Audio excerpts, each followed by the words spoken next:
Hi, everyone. Hi everyone. I'm not hearing anything though. Hmm? Are you hearing anything? Where? No. Oh, they're hearing. You're not going to hear. Look, everybody's back. Hi, Debbie. Hi, Jenice. Happy New Year. Happy New Year.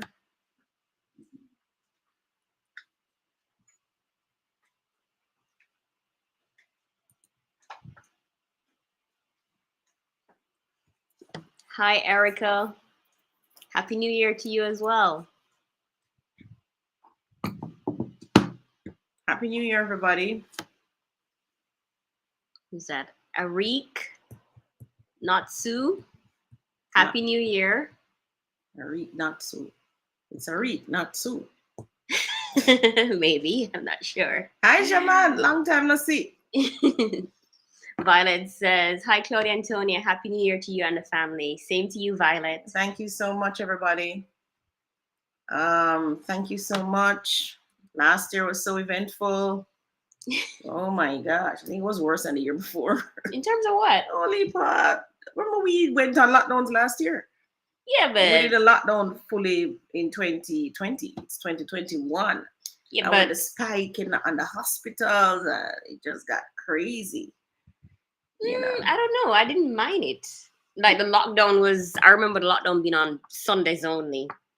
That wasn't too bad. We're usually The home on lockdowns Sundays. were like at 6 o'clock in the evenings too. I'm usually home at 6 o'clock in the Well, not evening. me. That was a little bit stressful. I had to keep reminding myself to come off the road. You know what I mean? And Sundays where I'm normally on the road too on a Sunday, showing properties and so on. So that was kind of tricky. Having to reschedule and all of that. But thank you, Joy.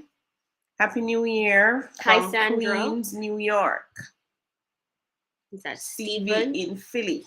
Steven. Stephen, Happy New Year. I swear my eyes getting worse. I need to wear my glasses. I wish that the chat had like a Something to bolder make text. it bolder text, right? Yeah, that would be helpful. Mm-hmm. Maybe I can email support and ask them. Mm-hmm. So everyone, we're gonna look at goals today. So for those of you just joining us, I'm Claudia. And I'm Tony. And we're real estate agents in Jamaica. Hi Lenny, thank you so much for joining us. We're looking at goals first thing in January. For me personally, from I learned about goals, first thing in January is the first thing I do. I organize myself, sit down, and think about what it is that I want to achieve this year. So what it is that I want to achieve. Now I see somebody ask me, is it good to do Airbnb in Kingston? Well, that might be a goal. So when we go through goals, I want you to use that question that you're asking me. So you're saying, is it good? Is it still good to do Airbnb in Kingston? So you're gonna set your goal as I want to do Airbnb in Kingston. By when? And as we go through, you'll see what it is that, well, hey, what do I need to think about if I want to do Airbnb in Kingston? You want to do international clients, but you have to go cultivate international clients. Are you already overseas? All of that, right? So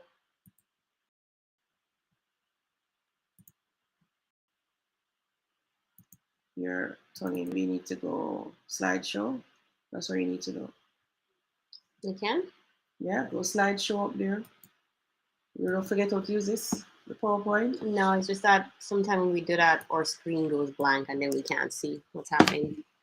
But you can, you go here. Because slideshow and you say play from start. That way is only one thing on the screen that they're looking at. I know, but then we can't see it on this screen when that happens. Why? So why you want to see them? You're not seeing them. I mean, you want to see what they're saying. Yes. Oh, but you want to also be able to hide part of your screen. How do you do that? I you can log in on your phone. Here. Okay. Yeah, because right now we're blinded, right? Sorry to everybody. So you're joining us on YouTube Live, and this is where we talk about money, finance, and real estate. We were on leave for a month, but we're back. And actually, tomorrow is my birthday. So tomorrow is the 10th of January. I was born in 1966. Do the maths, you know how old I am now, right? Are you excited for your birthday? Oh, I feel older. Well, I do feel older. Previously, when I had my birthdays, I felt wiser, younger, everything. Now I'm feeling older. I'm feeling like, what else is there to do? Have I done everything? What else is there? You know, you kind of reach this plateau. mm-hmm, And you're thinking, okay, I'm now, what am I now? 56, I think. mm-hmm. What else should I do? I think I'm just going to be a grandmother, quite frankly. Yeah, that's it. You'll do pretty well at that. That's it. And that in itself is a very rewarding yet challenging role. Yeah, just gonna train Xander. That's all I'm gonna do. All right, so you're blinded. You're not seeing anything. I'm gonna try now and log in here. See, I can see. Yes, we can see now. We can see now. All right. So we have. Thank you so much, Maxine. Thank you. Thank you. By the what? By the Mercedes. Yes, Devon. Yes, Devon. Got to get that Mercedes. Hi, Claudia. Happy New Year. It's good to buy a private. What? Is it good to buy a private treaty home? What do I need to consider? What you need to consider is you go and get out the tenant or the landlord or the person who owns it. The bank is not going to give you vacant possession. That's just about the only thing you probably need to no, you also need to consider that you won't be able to physically inspect the home Yeah. before purchase. You won't be able to do that. You're buying it blind, or in Jamaica we say puss in a bag, right? But usually anything in a home can be fixed. Usually. Mhm. Unless of course they clog up the sewage system. Which can also be fixed. But that is a serious fix. But it can also be fixed. Yeah, you have to rerun the pipes. It's a serious fix though, but it can be fixed. Mm. Sometimes the persons will damage things, you know, depending on how the relationship and what happened, why they have to, you know, give up the property. Mm-hmm. So that can be a little, that's the only thing. And the bank is not giving you vacant possession. So you have to be willing to just buy it blindly, go in there and do what you have to do. If the more you need the property, it's maybe more difficult to assess whether or not you should buy it. But if it's in a house, in a scheme, that's one of those cookie cutter houses, you can probably take your chances. Yeah. Another thing you should know about Jamaica is that you see a house on private treaty or auction, you're not getting that house at no deal, right? Or steal. There's no such thing. The banks have to value the property, and usually they can't sell that property below the for sale value, which is usually at 10 or 15% below value. So if it values 10 million, they can't sell it below 8.5 million. And sometimes you go to an auction too, and you'll find a person's bid up the property above the value. You know, that happens.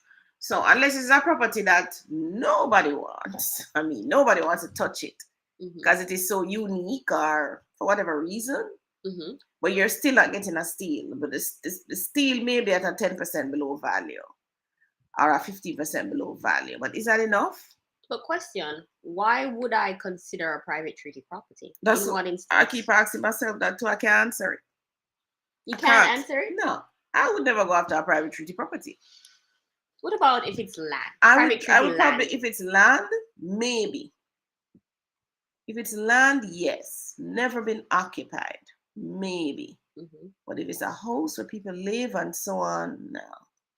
It's just a psychological thing with me, really. You don't want to make someone homeless? No.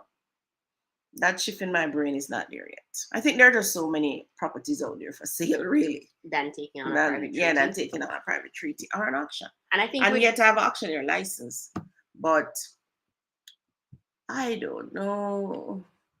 Sometimes the reason why the persons are losing their homes is so painful. Like a divorce? Yeah.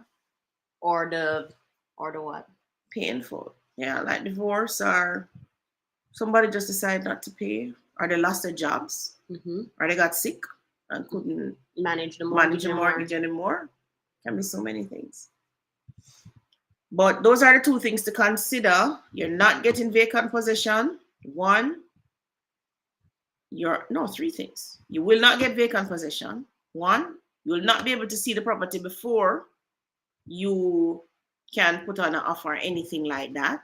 Two, sometimes, I should have said that, because sometimes the bank actually own it and have the key and will let you look at it. But then Those that's are not foreclosures. right. That's not private treaty. That's foreclosure, right? So with foreclosure, the banks actually own the property. So that's two things. And the third one was that you may have an enormous repair bill on the inside, depending on how these persons left the property. So we can manage all of that. Michelle agrees. She says, I agree with you, Claudia. Private treaty makes me uncomfortable and sad. Right, that's the word. That's the word I'm looking for, Michelle. It makes me uncomfortable. Because you put yourself in other people's shoes. And I certainly wouldn't want to go through a private treaty or an auction, which is why I try to make sure I pay my bills, right? Because I don't want to go through that. If all else, eat chicken back and rice, eat chicken back and flour, man. But pay the people and their money. That's what I say. I know it goes in order of this. Pay your mortgage, pay for healthcare, and then food. And then utilities. Well, yeah. Utilities is last. But what happened to people then paying the utilities first? How do you get? I'm like, what on earth? So hold on. So if you don't have no house to live in, which kind of light or water you gonna have? Now better you pay the landlord or the bank first. That way you secure somewhere to live, right, Tony? Right. Then you pay for your health insurance, right? And then you go buy food, and then you pay the utilities. Bills. Because let's face it, you can live without. Well, in Jamaica we can. You can live without electricity. I've had to go without electricity when I bought my first house, and I just couldn't pay this mortgage. The inflation was running just like what it doing here now. Pay wasn't increasing and all of that. The first thing that cut off of me was the light. I remember purchasing ice. Yeah. Remember that? I remember purchasing ice. Yeah. In Jamaica, we can actually live without electricity. Because as Tony said, we can walk down the road and buy ice. You know, when we come home, we can light with candle, we lick a home sweet home lamp. And we're gone again the next day. I remember in Hurricane, we had these irons that you heat up on the stove. The cold stove, and you iron your clothes. So we can live without electricity because we don't have to have heat and all of that, right? You can also live without NWC running water. At that same community in Fairview Park that I bought first, the pump went down. And for 6 months, those people did not fix the pump. Oh, I remember You remember that? I They kept coming at 2 a.m. in the morning to give us water from a truck. But, you know, when I look back at this, why weren't we doing rainwater harvesting? I know, because we never knew about it. So we could have, because we had what's that called? A hip roof? We had a gable roof. Gable roof. Yeah, so we could have catch rainwater. Instead, we're getting up at 2 a.m. to line up in the line with a bucket. With a bucket. I mean, so in Jamaica, you can definitely live without pipe water. That means water coming to your house through a pipe. And you can live without electricity. Yeah. Can. So ladies and gentlemen, as Tony says, first, pay the landlord or pay the mortgage company, right? Then your health insurance. You don't want to not have that. And then you're going to go after the food and then the utilities. So technically, you're living to pay the landlord and and the bank, right? All right. So you have another question. We'll take another question just before we start on the lesson that we want to teach you today. Yeah. You know, we always have to give you a lesson. And for this year, we're going to get serious, everybody. We're getting serious. Follow the steps. Those of you with no real estate, absolute zero, follow the steps that I'm going to be teaching you so you can get your first real estate in the next 6 months. Follow the steps. Those of you with 1 already under your belt or 2 already under your belt, there's nothing to say you can't get 3, 4, 5, 6, 7, 8, 9, 10 pieces of real estate. There's nothing to stop you. Nothing to stop you. It's only you stopping yourself. There's absolutely nothing to stop you. Just follow the steps. In everything in life, there's a formula. Absolutely everything. The entire universe is built on formulas. right? So there's a formula that helped to write this code to allow us to talk on YouTube Live, right? There's a formula that goes into the milk that we drink, or you think about. There's a formula. So you think there's a formula for wealth acquisition? There is a formula for absolutely every single thing on this earth.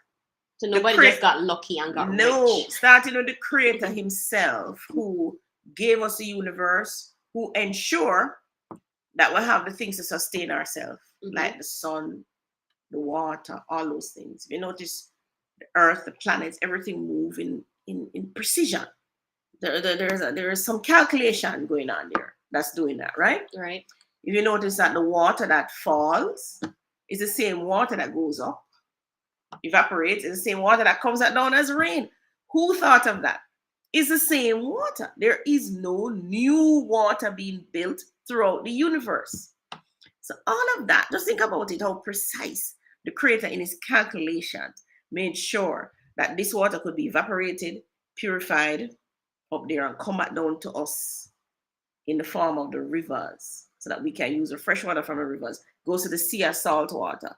So it can actually house a whole different kind of species in the sea. So you have the lands, you have the seas, right? Right. So just think about it. Everything is a formula. Now you have to find the right formula.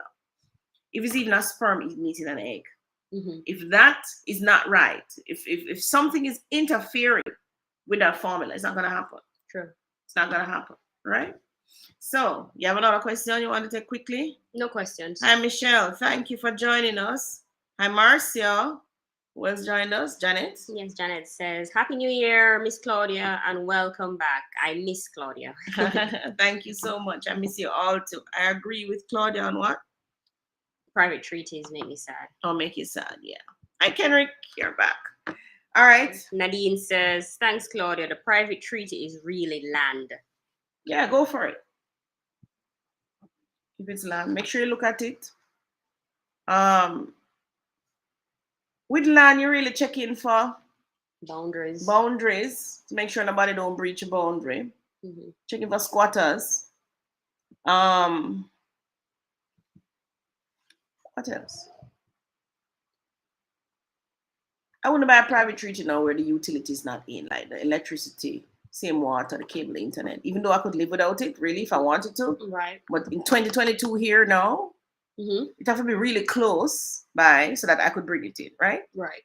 But if it's not there, but you wouldn't go fully off the grid. No, I don't want to challenge that. No. All right, everybody. So, how does this thing work now? You go here and you press next, or maybe you use the mouse. If I can find this, touch something.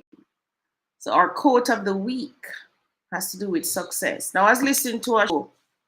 Tony had me watching a show yesterday. I forgot the name of it. Rebelled. That's what it's called. Rebelled. Okay. Rebelled. And I heard one of the actors say success is 50% vision and 50% intention. And it resonated with me. No, I don't know who said it first or last or whenever. But think about it. If you do know, though, you can tell us. Yeah, tell us if you know who said it originally. But think about it. So 50% is vision, right? What do you vision your life to be, or your business to be, or your personal physical body to be like? What do you vision it? What do you have in your head space when you close your eyes? What do you see? What do you see? All right.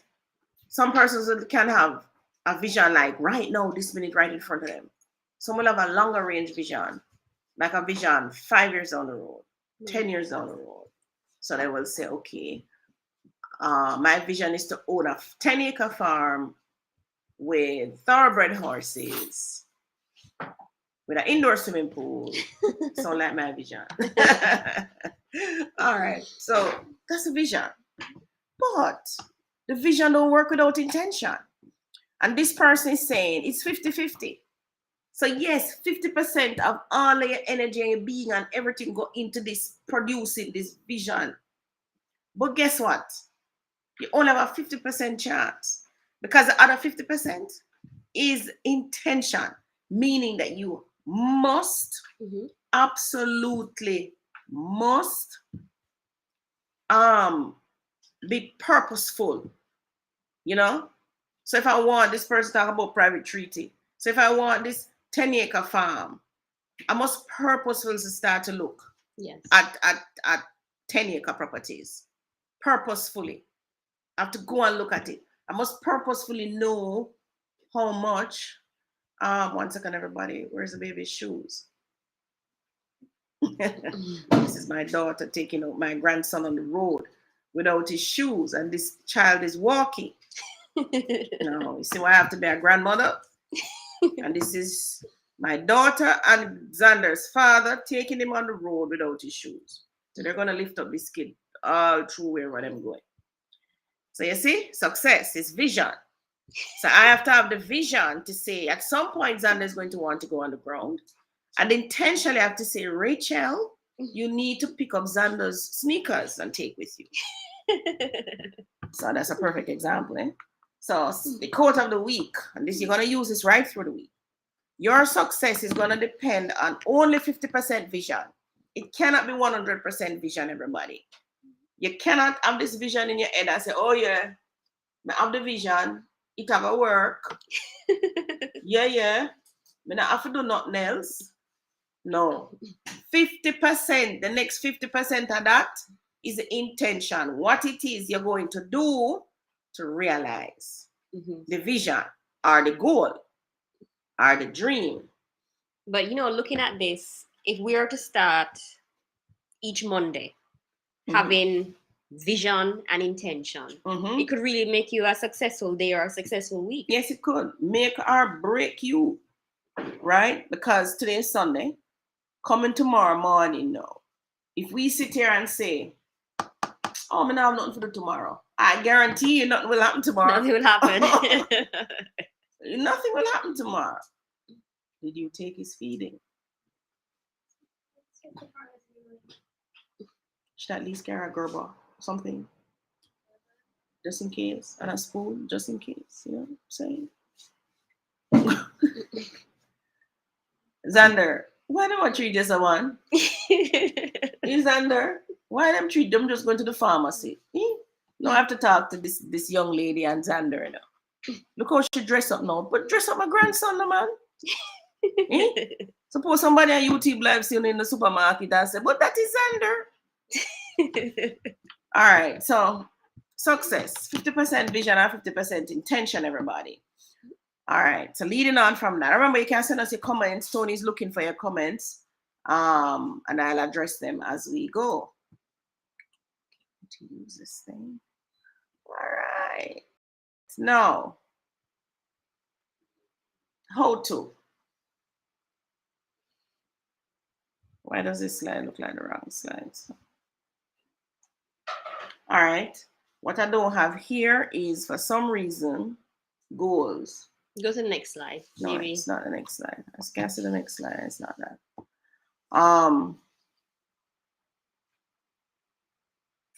It says identify the goal. Smart. All right, so I learned goal setting. I had Zig Ziglar's name up there, which is why I'm wondering where it is. So 20 years ago, remember I tell you I'm 56. 20 years ago, I came across a man called Zig Ziglar. He's a motivational speaker. Those of you who know Zig Ziglar, raise your hands. So Zig Ziglar is a motivational speaker, and he will talk your ears off. Put it that way. You sure it's not the next slide? But I listened to him. Which slide? This one? What does his heading say? Let's look at it. No, it's not it. So Zig Ziglar is who I learn about goal setting. Is him first I hear with it. Setting goals, right? He always told the one about weight loss, right? Yeah.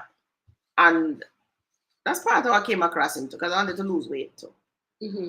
And he has a whole formula then for how to set these goals and how to achieve the goal.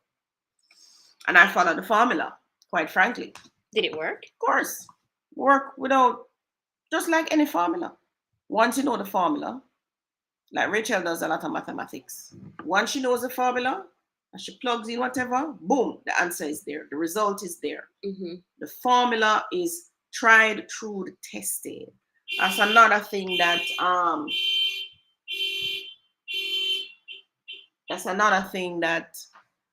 you're not putting into action, everybody, is that in the past, a lot of gurus and all of these people have built formulas on how to do this, how to do that. You must use the formula.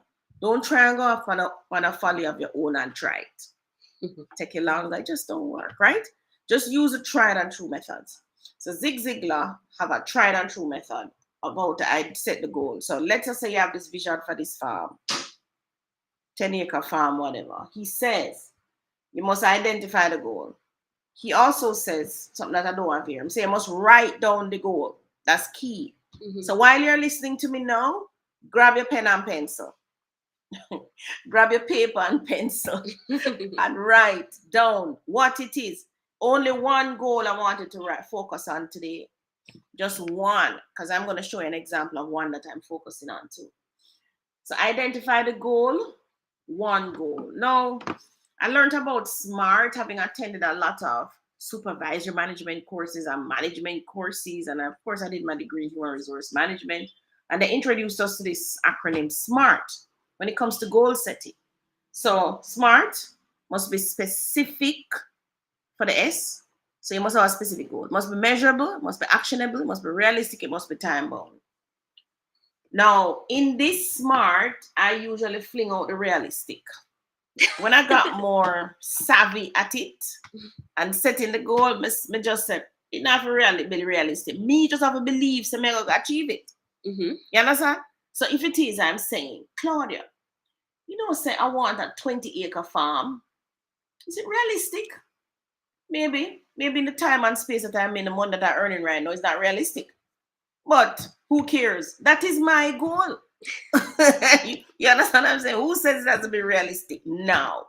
Because having done this over and over, guys, I can tell you what's going to happen. A lot of you are going to set some goals that you can reach quick and easy. You don't have to do no hard work. Mm-hmm. Don't it? It was going to be achieved anyway. Anyway, yeah. It's like I said, oh, you know the mango there at the top of the tree there. All you have to do is put a ladder against the tree and you reach the top of the tree and you pick the mango and you go about your business. Mm-hmm. Right? You want a goal, we're going to blow out of the sky. You want a goal, well, I'm going to send you for reach the moon and the sky. You might not reach the moon and the sky, but guess that you get so much trying to reach the moon and the sky. You understand what I'm saying? So set goals. My only thing with that, SMART, I have to come up with an R. Somebody give me an R word to describe what I'm saying. You have to be realistic, but set a goal that will make you jump up every morning and want to run it down. You told it. Set it, okay? Maybe like revolutionary. Revolutionary, actionable, revolutionary, and time bound. You sure? I don't know. I'm saying maybe. All right. So that's Zig Ziglar. He says, identify the goal and write it down. You're gonna also list the benefits of the goal. Why is it you want to achieve this goal? What's the benefit to you? Why is it you want to buy a house? What's the benefit to you? So you can house yourself. So you can tell the landlord bye-bye. Mm-hmm. Right? So you can plant some flowers. What is the benefit, Tonya? So that your name is on a title. So your name on a title. All right. List the obstacles to overcome. So what obstacles you must overcome? Deposit. Broke pocket. You have to overcome broke pocket. All right. Then him say, list the skills and knowledge you need.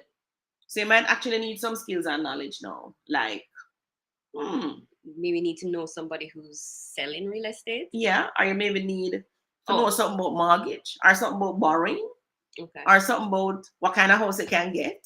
Mm-hmm. You know, so what kind of skills and knowledge do you need? You also want to list the people or groups to work with. Who are you going to work with? So if it's a house you want, you might have to work with a borrower. Work with a real estate agent, work with a surveyor, work with your friend for follow you up, for drive you all over the place. I remember when my good friend Paula was looking house and it's me was the driver and I have a VW bus. That was years ago. Because I bought a house in Spanish Town. And she did end up buying a house in Spanish Town. But I was a driver and I was the one saying, yes, Paul, at the time we play stock market in Antonia. We watch the market, we harness some money, and yes, we did get it. And she bought the house. I tell you, it was the happiest time. She and another young lady. I was a driver for them. And they both bought in the same scheme. Okay, that's good. Yeah. Lori, that was her name. All right. So you list of people or groups you need to work with. You definitely going to need some kind of mentor, some kind of coach, some kind of instigator. I'm calling people the instigator. Like my good friend Sean, who run Ghana Fire and Deep me now, Sean Cox. Sean, if you listen to me, Sean is my little instigator. Who will come and say, Miss D, come on, do this. Miss D, come on. Miss D, come on, you need to start building a house, man. I said, Sean, no money, Miss D, how much money you have? Sean, I'm glad them. So come on, come buy the block and steel. That was a start. My daughter's grandfather, Pius, may God rest his soul, he was like that too. As a matter of fact, the house I'm sitting in right now, he was instrumental in me owning that property simply because of him pushing and say, come on, go do this, go do that, you need somebody like that, right? You need a little set on somebody, right? Somebody will push you behind.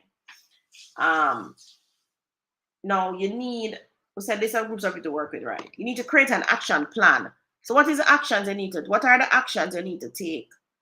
You might need to start looking in the Gleaner. You might need to start go online.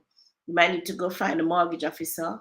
You go looking at your bank account. How much money I really have? Check insurance policy them. How much money is there? So call up your mother and father and say, "More buy a house now. How much money you can give me?" Right? You're doing some things now to get this thing moving. You also want to set the deadline for achievement, which would brought up in time bound at the top. How soon do I need to get this house? Is it 1 month from now, 2 months, 3 months, 6 months? What's the date? So you're setting a date to say, okay, by July 31st, 2022, I must have the key to my house and my name on the title, right? And of course, what are you going to reward yourself for achieving the goal? What are you going to reward yourself with, guys? Right? Buy new furniture. Buy new furniture. No, some people are going to walk in the fast food place and say, yes, I did it. Have a celebration. All right, so Zig Ziglar also says that we're to set goals on different aspects of our lives, right? So there is a career and business, finances, education, your personal growth, your relationships, your health and fitness, spiritual, and family. I think I added family. Family actually comes under maybe personal growth. But I break it out like that because I want to see it. No, everybody have some weaknesses. And this, I can tell you, weakness is going to come in this. So you look at these 8 categories and you go and set. You say in finances, okay, I want to have 10 rental properties giving me $1 million a month. Finances. Career and business, I want to do sales of $10 million a year. Career, I want to go and do some professional development courses, or I want to go, whatever for career, right? You want to move to the next level. Education, you might say, okay, I want to go to my master's, I want to do my first degree, I want to get some O levels under my belt, so and so. Relationships, you determine what kind of relationships you want to work on. Your spouse, your parents, your children, whatever. Health and fitness, right? Spiritual, your family. No, I can't tell you. Any goal you're right and you focus on it, that's the ones you're going to hit. So for me personally, I hit career and business. And any career and business goal I set, I hit it. Finances, education, the ones that I don't, and personal goal. The ones that I don't hit are the 4 at the bottom. And if you notice, they're at the bottom. Relationships, health, spiritual and family. Spiritual and family. Year before last, I think it was before COVID, we had this goal where every month we were, as a family, we were to go to something, to do something. when I big drive up on the bus, go to the beach, go watch a movie. Remember that goal, Tony? I know, but then COVID happened. I don't think COVID is the reason it never happened. We did not do one activity as a family. I kid you not. It's true enough. For the last 2 years, we really haven't done anything. Right. We only did a Christmas dinner last month. Yeah. In December. So for 2 years, we have done nothing. And it's not because of COVID. Because I've gone to lunch with clients. I've done so many other things, right? True. Thing is that I wasn't focused on it. So relationships, health and fitness, spiritual, family. No, I wasn't focused on these 4 down the bottom here. That's what you're going to try and focus on this year? This year. The 4 at the bottom. The 4 at the top, no more. Done with that. Through the door. I don't need no career, no finance, no education, no personal goal. None of that. Don't need it. Gone. No, Zig says you can choose to set the goals and realize your potential, or you can choose not to set the goal and realize the consequences. A question. There's 8. That's a lot to focus. 8. There's a lot to focus on. Can you focus on 8 goals? No. I'll tell you. You can write out the 8, but it's just not gonna happen. So in other words, I focus on career and business, finance, education, and personal growth at the expense of my health and fitness. So you know my weight went right up to 212 pounds. At the expense of family, not spending enough downtime or playtime with you guys. Now that Xander is here, that has to change. Spiritual. Yes, I'm kind of spiritual, but I wanted to get a little deeper. Relationships, Tony, personal relationships. That one definitely dead. Died. I can't manage it, guys. So I tell you, now the gurus will tell you these 8 areas you're to focus on and you're to set goals. Because if you don't focus, set the goal, work at it, you're going to fail miserably. I'm here to tell you, you're going to set these 8, you're going to fail at about 4 or 5. You're only going to excel at 3. So what you do, whichever one is the most important, the next and the next, write those 1, 2, 3. Can you compartmentalize them? Like, for example, you have 4 quarters in the year. Can you put them in different quarters? No, you can't. Or maybe the education one. Because imagine you start with a head fitness goal. And then, boom, you get fit. You lose weight, you do all of that. And then you stop. Yeah, that's true. You can't. Can't. With these things, you have to focus non-stop. Non-stop, right? And the only reason why I can now focus on the last 4 is because, I'm saying I'm in semi-retirement. So I'm not trying to hit any of those big numbers anymore. But everybody, take it from me. You must, and I can't say it enough. Sorry, you must write down your goals. Follow the steps here. So go back, rewind, play the video if you haven't been able to write up everything that I have here already. And I can go back to the steps. So there are the steps on the screen again. You can write them off, and I want you to follow them. All right. Now, let me just do a little case study. I'll fledge out one for you, so you get an understanding of what I'm talking about. You have any burning questions you want to take? Non-burning. Are there any comments you want to take? Remember, you can send your comments, while I'm talking. Norman says, vision without execution is hallucination. I love that one. Vision, I love that one. That's so true, Norman. It's hallucination, guys. Definitely. You must execute. Any more? Mark says, Happy New Year and belated Merry Christmas.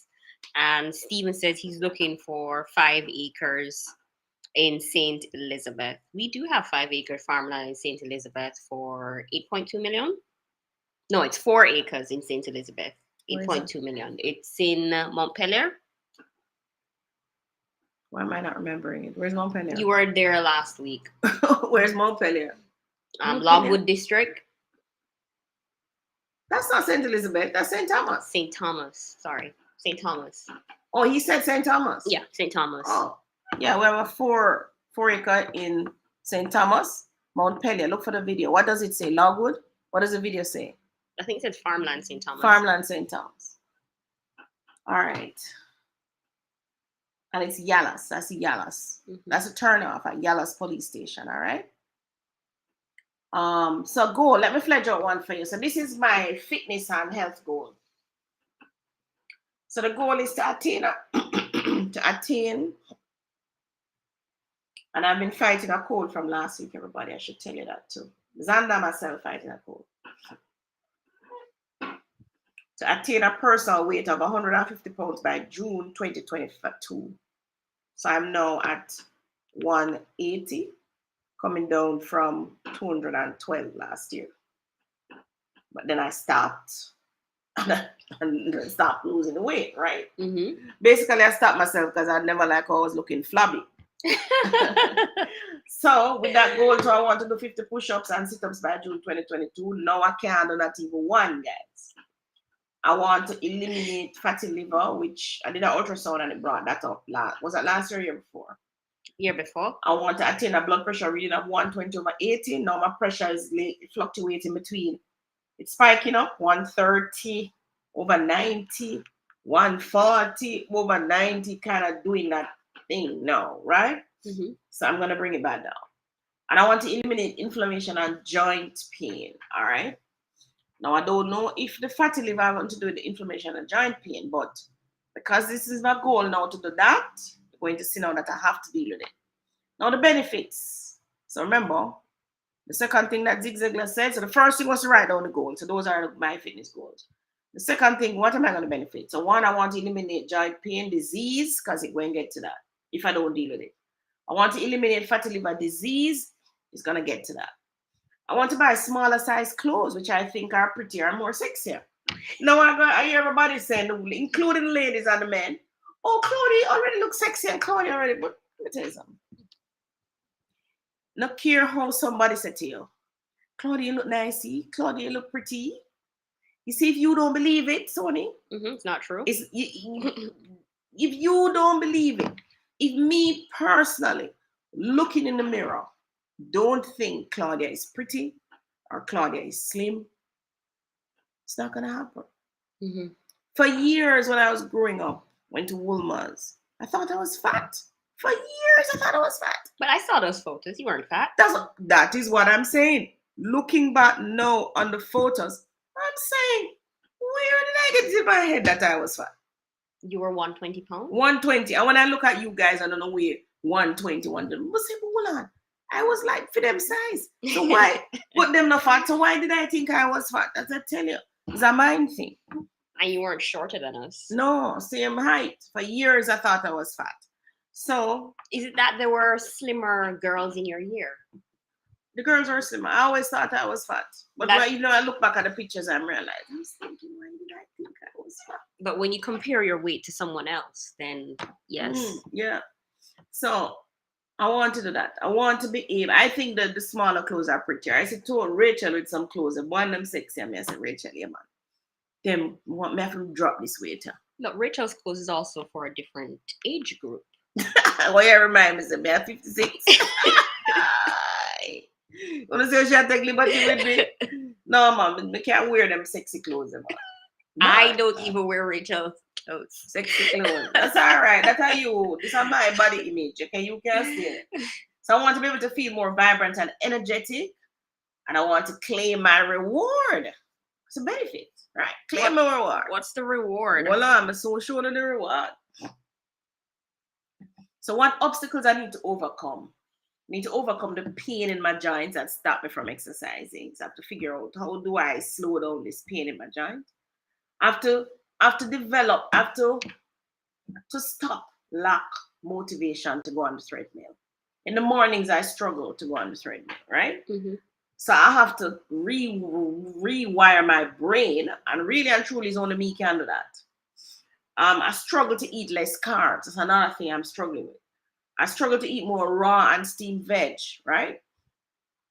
When I eat more raw and steamed veg, I get hungry so fast. I know you have to eat like 3 times the amount you would normally eat. Yeah, remember that day we said we're gonna have raw veg? Yeah.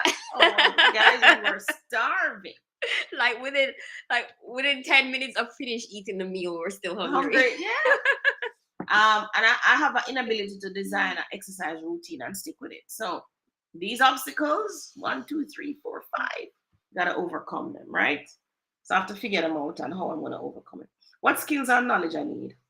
So I need to know how does fatty liver affect the body and joints, if at all it affects it. So I've got to do some reading now and buy some books, right? Effective ways and methods to lose weight naturally. Again, I have to buy some books or something. Revisit past success and methods. Now, in the past, I've actually lost weight. When I wanted to have Rachel, I lost weight. I use a book named Fit for Life. So I have to revisit that. I say, what did I do? How did I do it?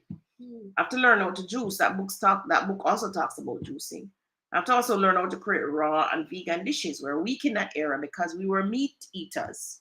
We can't cook chicken and oxtail and stew peas and rice and peas. Speak for yourself. I can't cook any of those things. Tony's fish. He's a fish eater, not a meat eater. So I have to learn now how to create raw and vegan dishes, right? I also need some ability to measure my weight. So more than likely I have to buy a scale. Also need to research the best food processors and blenders. And I have actually done that part. And which other equipment are fitness. What equipment we need in fitness area or equipment we need for the kitchen. Mm-hmm. So because I was thinking about this before, I actually did the research on the food processor and realized that the Vitamix, best blender ever. So like me, I said, okay, the Vitamix, Father, I need a Vitamix. And of course, I started the research. Tony and I were doing the research. We even threw it out in another group. I said, anybody come in Jamaica can bring me a Vitamix, I'll pay for it. And lo and behold, God answers prayers. God answers prayers. My good friend Nicolene shoot me a WhatsApp message with a list of items that somebody else is selling. And lo and behold, on top of the list was Vitamix. Number one. We didn't have to read the list. We never have to read the whole list. It was at the top of the list. Lady wanted 37,500 and negotiated at 35. I went and picked it up today. So you see, the creator answers. When you're going in a direction, the universe just open up and help you. That's how it is. That's what happens to you. All right. So now I have the food processor, which is the Vitamix that I've been burning out about. I also have a treadmill. Tony also have a course on vegan dishes, right? Yes. Tony actually have that. So I need to probably get serious with that. Mm-hmm. And the lady who I bought the Vitamix from, she actually gave me a book on juice. The Vitamix came with a book. Right. A big book. See right over there? Oh, that's a big book. Yeah, it is. So what we should do though is each of those is like a recipe, right? We should just take one one recipe and try it. And try it. I haven't opened it. All right. So now I need some people to help me based on Zig Ziglar's thing. Groups, organizations, people to help. So definitely have to get back my book Fit for Life. I don't see it on my bookshelves. I'm gonna have to order it back. I have to find out my nutritionist, which is Sahuti. I'm going to have to search for a fitness coach because I know I'm struggling. I'm having a challenge. I definitely need a fitness coach. So I'm just gonna have to search for one, pay for it, and get it done. I need to find an alternate doctor to start investigating why my joints hurt so much. And I think I need a personal motivator. So I have to. That's different from the coach? That's different from a coach. Need a personal motivator. Usually the personal motivator is somebody who's with you a lot of times. Oh, so me then, because I'm the only other person who's with you all the time. You're the only other person, yeah. So that's all like you, Tony. You want to work? Personal motivator. Sign me up. Yeah. So Tony is my personal motivator. So I have to find other people. The fitness coach might be a little challenge for me. I'm not so sure if I want a male or a female, but you should get a male. All right, should get a male. All right. So, and then you need to create an action plan. So here's my action plan. I'm going to visit the doctor to let him do some preliminary checks. I need to buy a scale, weigh every Sunday morning, and tell you guys my weight on YouTube Live. I need to read the Fit for Life book by Harvey Diamond, which is the same book I used. Rachel is 26, is the same book I used 26 years ago. Research, buy and use a food processor, which that one we have under our belt. We now have the Vitamix, right? Find a course on Udemy on preparing vegan and raw juices. Tony actually does have you have that, right? I do. Research and hire a fitness coach, that I need to do. Schedule physiotherapy sessions, that I need to do. I actually did go to the doctor a couple weeks ago and he did give me a paper to say, Claudia, go on the physio. That will help you with the joints. That will help you with whatever. But I didn't bother to go because I am resisting going to this physio. Why are you resisting going to a physiotherapist? I just don't like people touch me around. I know, I don't like it either. Feel me up and and they're touching you all over. Yeah, guys, I have that little, I don't know, something. I don't know. I forget to worry. Contemplate and get a motivator, or Tony just sign up for that and set out a eating and exercise plan. So Tony, we need to do that. I can probably join you. I don't know if I need to lose 40 pounds, but I think I can join you on the this, because I like the. I need to lose 80 pounds. I used to need 30 pounds actually. Okay. I'm at 180. I need to be at 150. Because I like the exercise plan idea. I do like the alternative eating idea as well. Okay. All right. So we're gonna do this together. We should video record it so that we can be accountable. And this is my reward. I think these guys knew that was what was going to be the reward. So that's my reward, right? That's my reward, everybody. So I want you now, do the exercise. And we're going to ask you about it. Do the exercise. You can send it to me. I'll put it up on YouTube and we go through it. Right? Set out the goals. Make yourself accountable to somebody who is going to be there with you to go through the journey with you, right? I know Tony have a personal goal about having a baby, so I guess she'll probably write that as one of her goals. Right. I have some educational goals this year as well. Yeah, educational goals. All right, so maybe you can share one of them, the goals set with us next week. Yeah, I can do that. So everybody, write out your goal, start, follow the Zig Ziglar formula.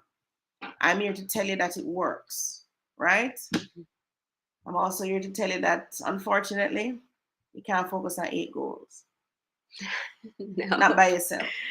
So you may be able to focus on 8 goals if, so let us say in career, you have a really exemplary business partner who will work with you to achieve the goals that you set, then yeah. Okay. Let us say in education, you have a really good teacher, right, around you. But for every single one of those goals that you set, you have to have somebody, the systems and the people around you to do it. All right. You have a question? Okay, we have a few questions.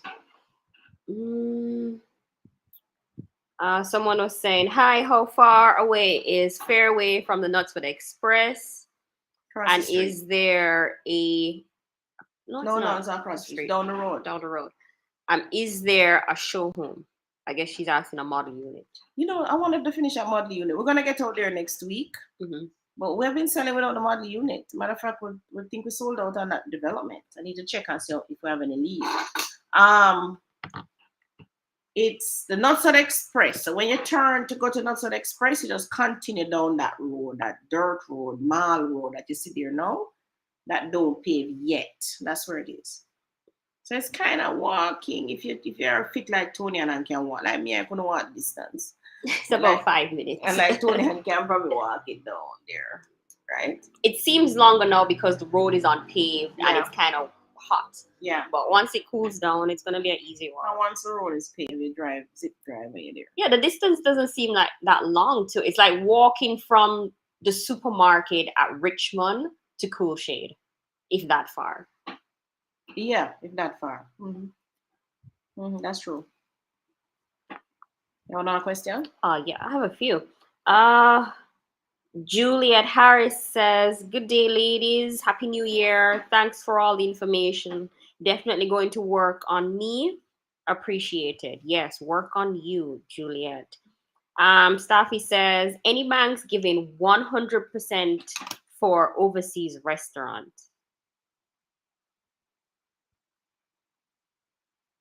No. Overseas restaurant? You mean an overseas? Residents. I'm talking foolishness. Residents. So no. For overseas clients, no. They give 100% for people like me, local. Jamaicans. But you can get 95%. financing. There's more. Dwayne Bennett wants to know any updates on Baleka Estate. Tony, do you have some pictures of Baleka? You have new pictures? I do. I'm not sure if I have them here though. And were they posted anywhere? I believe they went on Instagram. You can't find Instagram now? No? No. They went on the Instagram. All right, so what we should tell you, we're putting in the kitchens now actually, and we're painting, right? Right. So I think the first on the right side, which is the single houses, those are now troweled on the right side. I think 1, 2, 3, 4, 5, 6, 7 coming up the line. Mm-hmm. The first road. The first road. They're troweling on and putting in the kitchen right now. On the duplex side, the first 5, the kitchen is in and we're painting. We're going down the line and trying to finish up the others. Going down the line. We're waiting also on JPS to come in and put down the light poles. And as we speak, we're working on the gate. And we're working on the sewage system now. We have a deadline for January 31st to hand over to phase 1. Mm-hmm. Today is the 9th. Mm-hmm. And I know some rains will be coming too. I don't think we're going to make it for January 31st for everybody. I think the first road will be ready. Yeah. But first road will be ready, but there's a second and a third. No, there's a second. Yeah, the third road is in the phase 2. I don't think we're going to be ready for everybody, but we are working, trying to get ready, right? For January 31st. What's holding us up also? What's holding you up? Not us, but you. The splinter titles. So we're hoping to get those out next week. Once we get those out, we'll give them to the persons and you can go to your financial institutions. So that's really what's holding you up from approaching your financial institution to get your loan. And we're connecting now to the National Water, to NWC. Connecting so that they can now come in and put in the meters when you apply. So basically I think that's it. The roads will be the last thing that we do, because we still have some tractors and heavy duty stuff going through. Right. We're trying to level up now, doing landscaping and so on. I'm sorry, I don't have any picture. My phone don't have any picture. My phone had some pictures on WhatsApp that I'd taken of the, I think it's the first road when they painted it, but I didn't do a video of it. But we're scheduling to be there, I don't think, on the 31st, which is the last Saturday in the month. Is it? We're scheduling to be there so that everybody can come. Oh yeah, here. And see where their houses are at. The Baleka. I tell you, that side of Spanish Town is really ramping up. Some of you who had an opportunity to buy one of these properties and didn't take it, 1 year from now, you're going to so regret it. You're going to say, why didn't I listen? I can't find anything for the money though. The truth is you only have one window. You have a window of opportunity to make use of when it comes to buying the real estate. Once a window closes, you find that you cannot afford it anymore because the price gone and your salary is the same. That's what happens. Eh? Nadine says, really need a property in the next 6 months. They're just out of my reach. No, they're not. Do the steps in the goal setting, Nadine, and send it to me. Let me see what you need to tweak. Do not, everybody, do not sit here with the goal in your brain and nobody else knows about it, right? You have to ask for help. None of the goals that I met, I did it on my own. You don't. That's just the truth. These big goals of dreams of having 20 houses, have how much children. Right now, Tony is trying to get pregnant. She have to bring in people. She can't get pregnant on her own. No. It don't happen. You need everybody. You need everybody. you know, and the creator just keeps sending people. I know. I like someone offered to be spiritual guidance through the process. I mean, I've gotten so much help through this. So yeah, you know, you can't do it on your own. You have to write down the goal, and you have to, as him say, look for the people that will help you. You have to talk about it. And you have to talk about it. The more I started talking about wanting to get pregnant as a single person, the more persons gave me information that allowed me to get on the journey, because before it was really just in my head. Yeah, you have to talk, you have to say it out to the universe. And I know Jamaicans go to church and all of that. But for some reason, Jamaicans don't make the connection. The connection in the universe itself. They don't.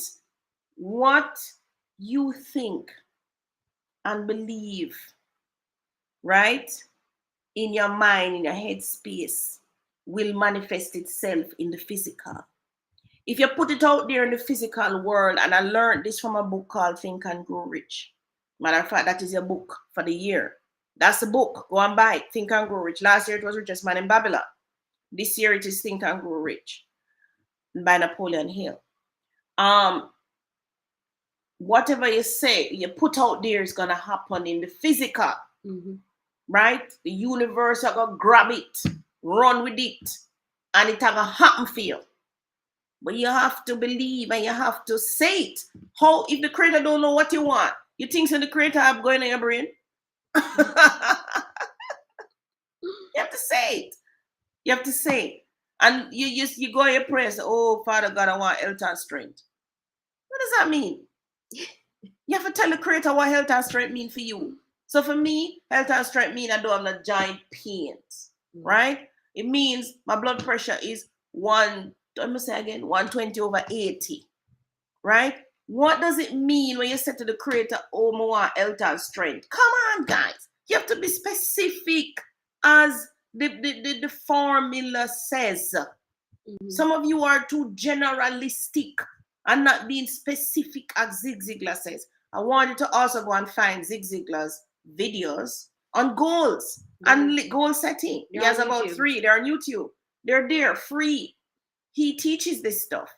So go there, listen to it, practice it, and trust me, by the end of this year, you will, any goal you set and you really work at it and do what them tell you to do, you're going to hit it.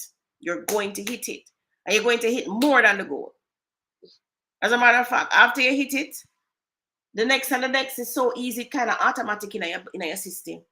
You probably don't even have to write it down again, because a lot of these things I don't even have to write them down again. I kind of know it, I know what to do, and I can just execute like I energize a bunny. But you have to start.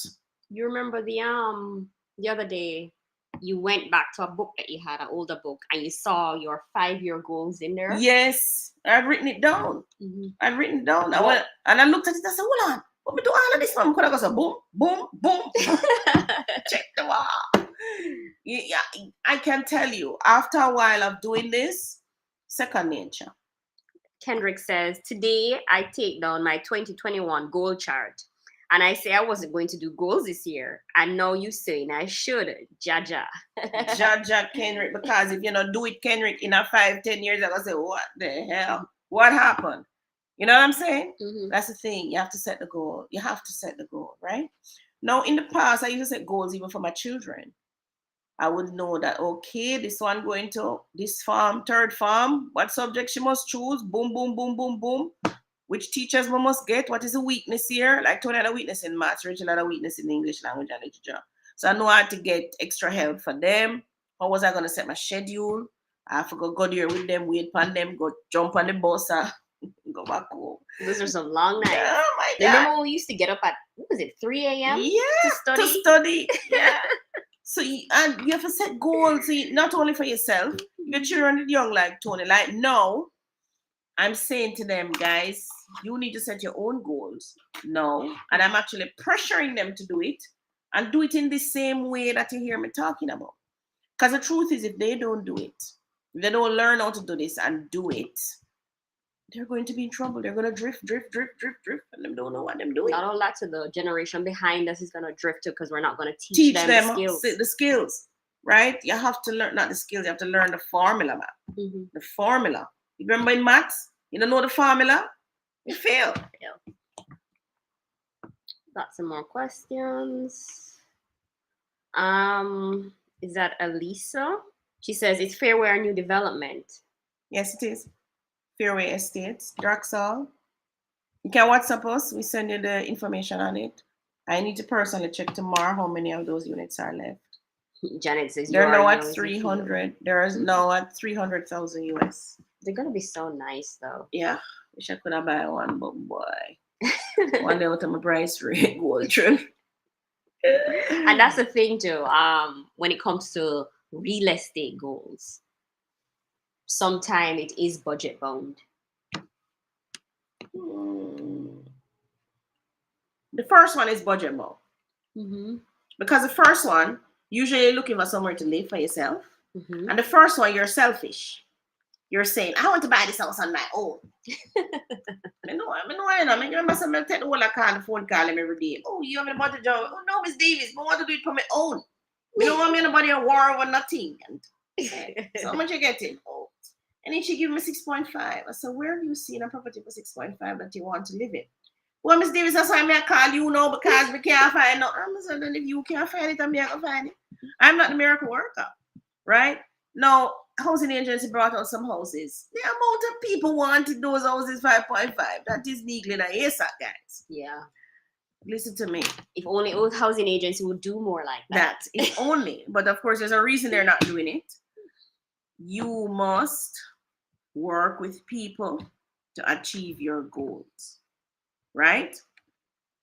Later on in this lesson, we'll do something named leverage. But you must work with other people, institutions. Jamaicans are not very good with teamwork. You're not. You go to school and them tell you, oh, team up with a person, they do the project, you start course, long time. The one that gonna do the work, good. You know what I'm saying, Tony? Mm-hmm. We don't work good with projects. We don't work good in teams. And this is why our cricket teams don't do well, our football teams don't do well. Just don't work good with teams. But in a real life, you can't do nothing by yourself. Mm-hmm. If you look at all the movie stars and all, them have a whole entourage around them. Right? You think when you see the DJ walk up and you see the whole bag of man behind him, he need all of them people there. Support. Yes, he does. He needs them.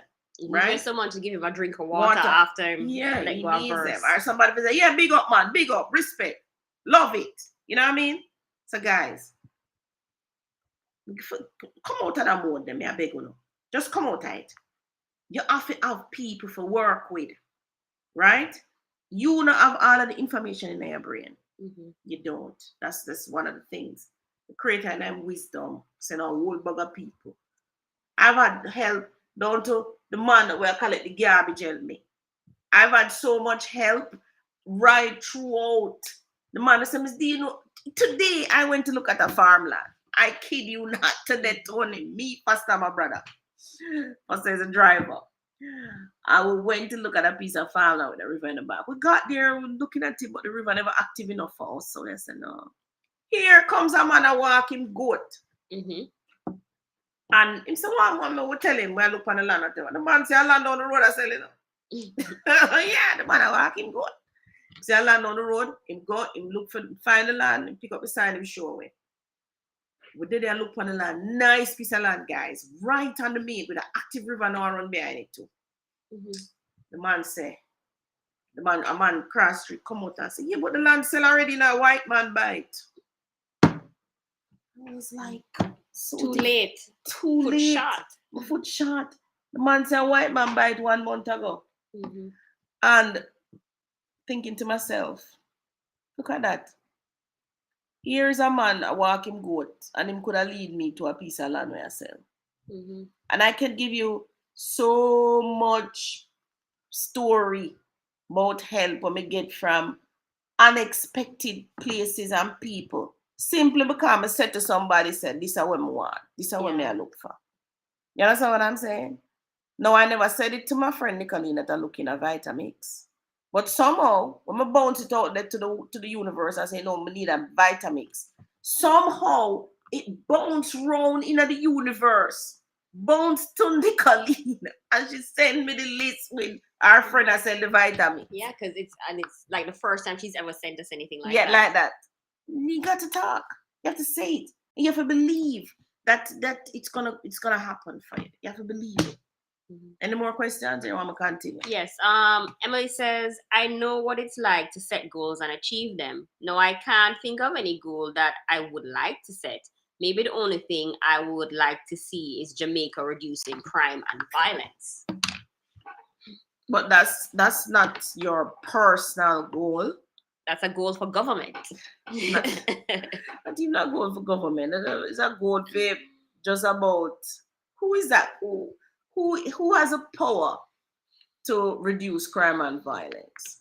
Now the thing is, maybe if each Jamaican learned how to set goals and how to achieve them, we would have no crime and violence. Or less. Or less, because everybody would have been busy at try to achieve them goals and so what them set. You understand? But find a goal and set it and achieve it. Because the truth is, if you don't plant no tree today, you don't plant a mango tree today, 5 years from now you won't have any mangoes. 10 years from now you still won't have any mangoes. But maybe a goal for crime and violence would be to start with the children in the primary school level, get them to a point where crime and violence is not a choice they consider. You think it's a choice that them actively make or you just get caught up? I remember when I was young, everybody here can remember when you're young.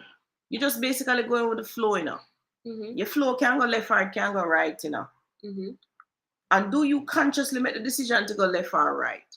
Or you just go with the flow? So it just depends on how the ebb and flow of your life is at the time. Yeah. Because a youth will innocently sit up on the corner with him friend them, Him not think say, boy, my friend strapping or my friend, whatever. Boom, here comes Mr. Officer and boom, take out two of them. Him get caught up. Him never consciously make a decision for going on a route there.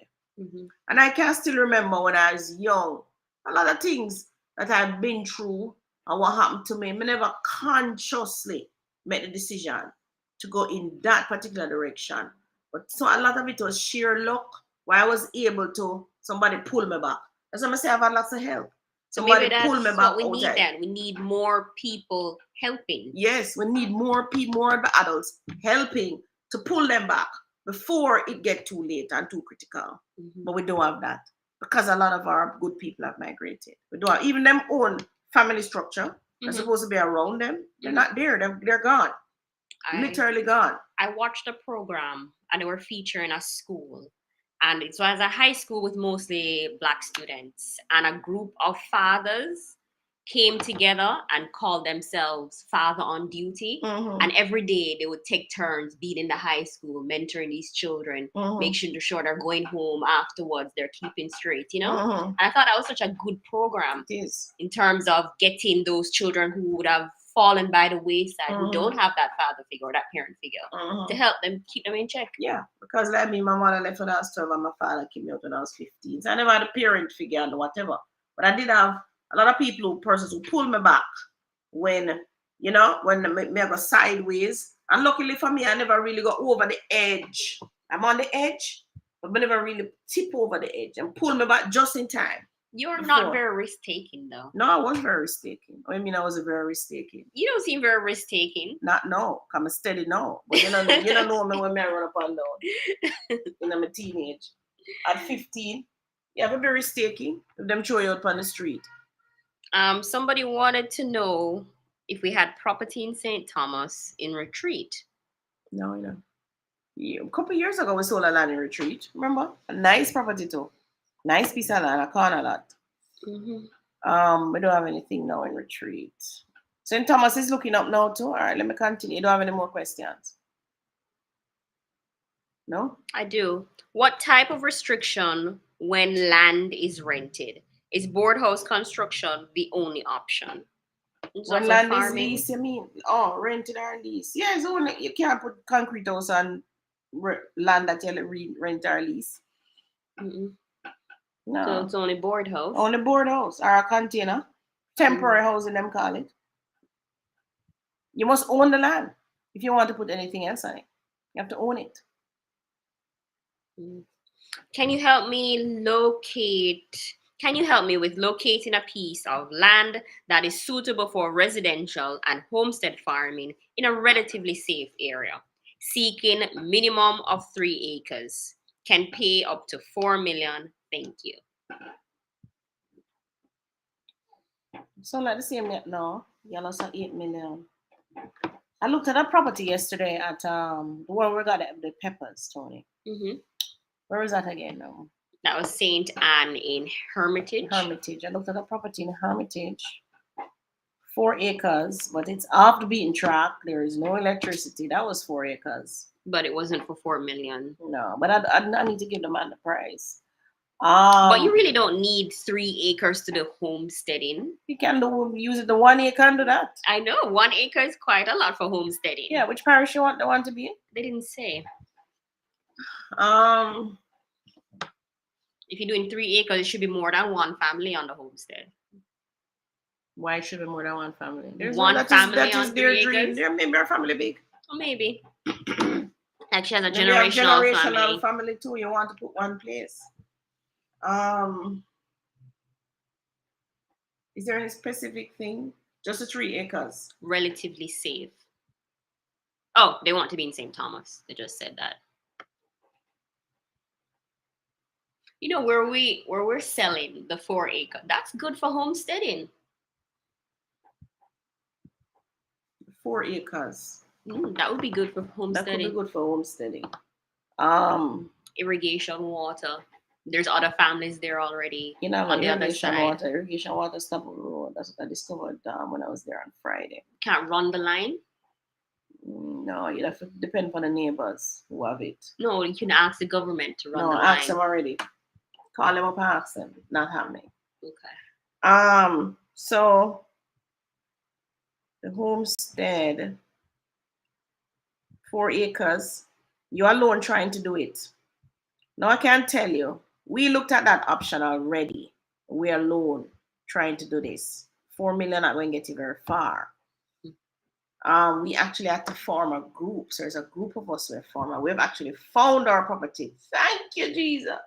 Again, because we asked the universe. And again, because we bought it out. So and a lot of that, our vision was very clear. Very clear. We knew what we wanted, right? And we had intention and we started looking. We did the steps, I tell you. So for ours, we wanted Seaview, Main Road. Parishes were St. Thomas, Portland, St. Mary, St. Anne, Trelawney. Those are the parishes. And we wanted to have electricity, water, cable, and internet. So we were specific in what we wanted. We also had a deadline, but a timeline. Right, it was June. June was the deadline. June 30 last year. We didn't make it June last year, but we definitely made it by December. No, we got it in, what was it, September? Yeah, September. Got it. Yeah. So we were specific in what we wanted. And we started the steps. We started working to go physically look at the properties, get people on board, get the funding in place. Now,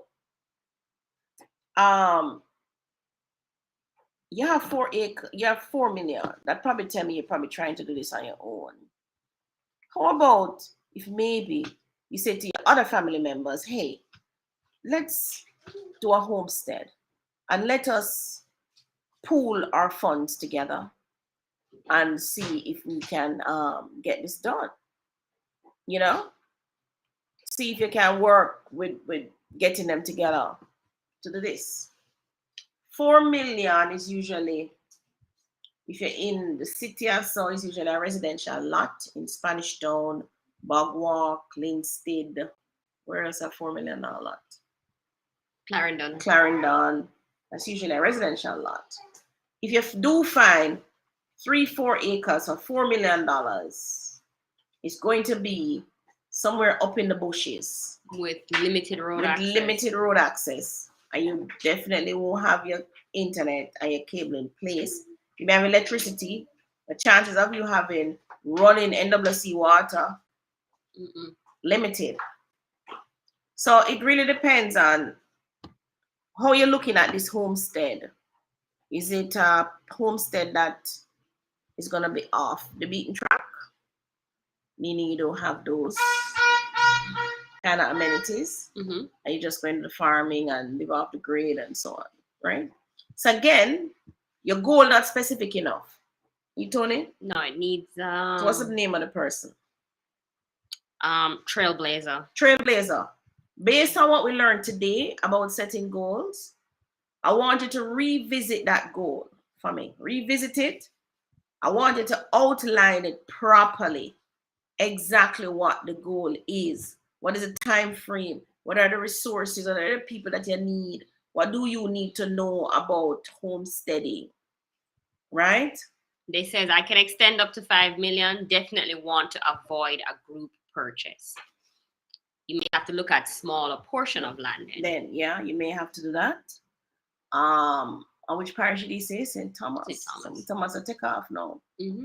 I know you're not going to get that in St. Anne. If you get it, I'll way up in the bush. No, they want to be in St. Thomas. They want to be in St. Thomas. Because the 4 acres we have is the max in 8 million, or is it 8.2? 8.2 million. Right. That's double your budget. So finding that kind of your budget is low for one. So you either have to go now think of reducing the amount of land you're talking about. They said my goals are set. I can list all I'm seeking. I'll message you about the property I saw. All right, no problem. Send us the message privately. Send us the message privately. 292-6776. No, send it to Tony, 370-8138. Antoinette says, good afternoon, just joining. I see where you are showing a studio flat at 6.5 in Old Harbour. Is gone already? Old Harbour Bay. Yeah. Call us back after the 15th. We have somebody who is trying to buy it now. They have a deadline of the 15th to pay their deposit. January 15th. January 15th. Call us back after that. That's when we can come in, is the 15th. Somewhere there. Somewhere there. Trailblazer said, I tried including other family members, but they're not interested in Jamaica. Oh, you're from overseas, Trailblazer? Definitely not seeking to live off grid. So you want everything. All right. We have 30 minutes left of the program. You have another question? No. All right. So we are talking about goals. So this is my bends that I want when I hit the target. Now, I kind of hinted on this. We're talking earlier. You're going to set these goals. You will not achieve not even one of these goals if you don't learn how to leverage. You must learn how to leverage, right? So what is leverage? The exertion of force by means of a lever. So let's just say I want to move a stone. I might put a stick under it and leverage it to help it move, right? Leverage can also be used borrowed capital for expecting the profits made to be greater than the interest payable. So I can borrow money from a bank or from a person, make an investment. So I might buy some property, or I might go into a business, and I expect to earn more than what I have to pay them back in the principal and the interest. So I have used their money to leverage myself to make money, right? And leverage, use something to maximum advantage. Now, I think a lot of you are not using leverage. You're not thinking of leverage as how you should think about it. One of the biggest first leverages that I got personally was when I was buying my first property. And Richard stepped in and co-signed with me. Right away, he leveraged me to get that property. It's one of the biggest leverages I've had, right? Another leverage I had was when I started selling fabric. So I buy and sell fabric and I go down to town and try get a fabric, and I stepped into a store called Penny's it name. It's run by a family called FS, the FS family. Pennies, yeah, that's true. Penny's it name. They're whatever the name. Remember? Is that Princess Street? I remember a long time I go down at all, but I got down there by the fabric, come back and sell. I remember I started getting a lot of orders, but I was running out of capital. I couldn't find the money to buy it. Mm-hmm. And one day I was in the store, and Miss Sunshine just said, "Why not just ask if you can get a credit till the end of the month?" Mm-hmm. And I did just that. Mm-hmm. And the FS family gave me the credit until the end of the month. I gave them post-dated checks, and that was another big leverage that I got. Another big leverage that I got was from another rich family called Shukir. Mm-hmm. Now, Mr. Shukir on the same fabric business, but in the downtown Arbor Street. And I would leave FS on a Saturday, still have my bags in the store while them pack out my stuff.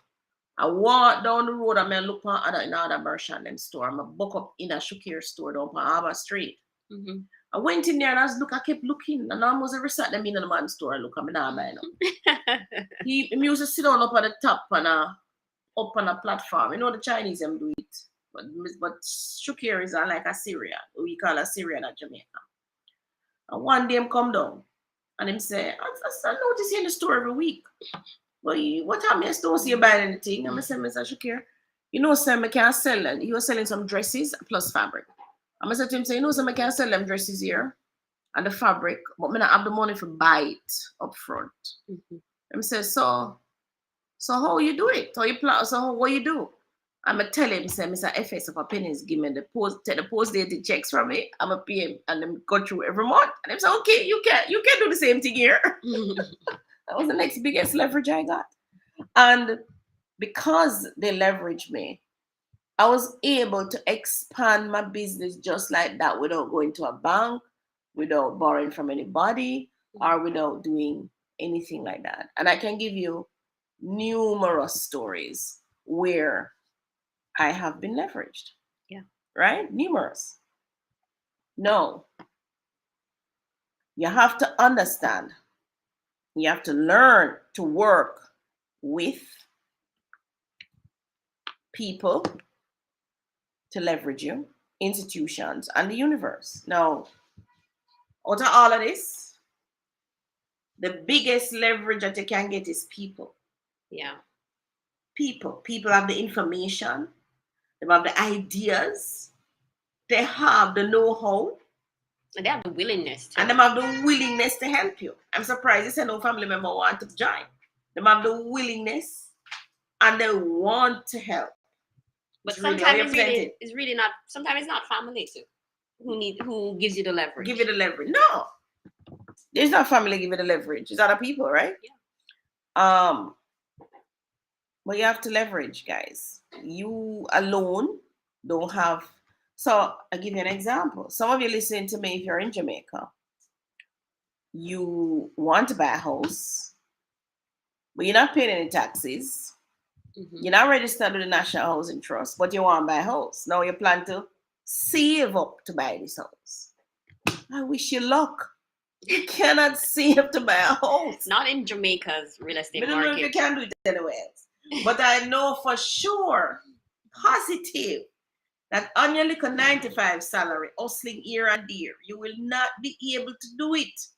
You have to leverage. Even if you work in trades, because you only have so much time to do work. Even if you work in trades, you can't do it. Right? You have to use the institution to leverage yourself first. So you might can't use it to buy the land then. Mm-hmm. And then you buy your block and your steel out of your pocket and so on. And at the same time, if you learn how to use people to leverage you, to build that building, gather your friend them who are mason and electrician. If you learn how to work with them and then you reciprocate and do the same thing for them, in no time your house gone up. Mm-hmm. But you have to learn how to, so that's a word lesson for today. Leverage, that word must be a big part. So in your goal setting, where it says the people will help you, or institutions or groups, that's you leveraging people to help you. So find the people, the institutions, and the universe. Just say it to the universe. I want you to say it. You must say it. The book Think and Grow Rich actually teaches some gives you some steps, affirmations, and some actually auto suggestion, them call it. Where it actually says you're to do this, this, this, and you must say it, right? Affirmations. You have to say it out to the universe, and you will get the help that you need. You want to take some questions? Cool. For Your Glory Ministries wants to know, how expensive is it to divide land if you have bought in a group?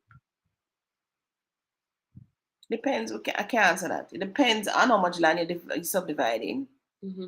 Right? Remember, you're going to need a surveyor who is going to give you an estimate to do the topography and to do the subdivision drawing.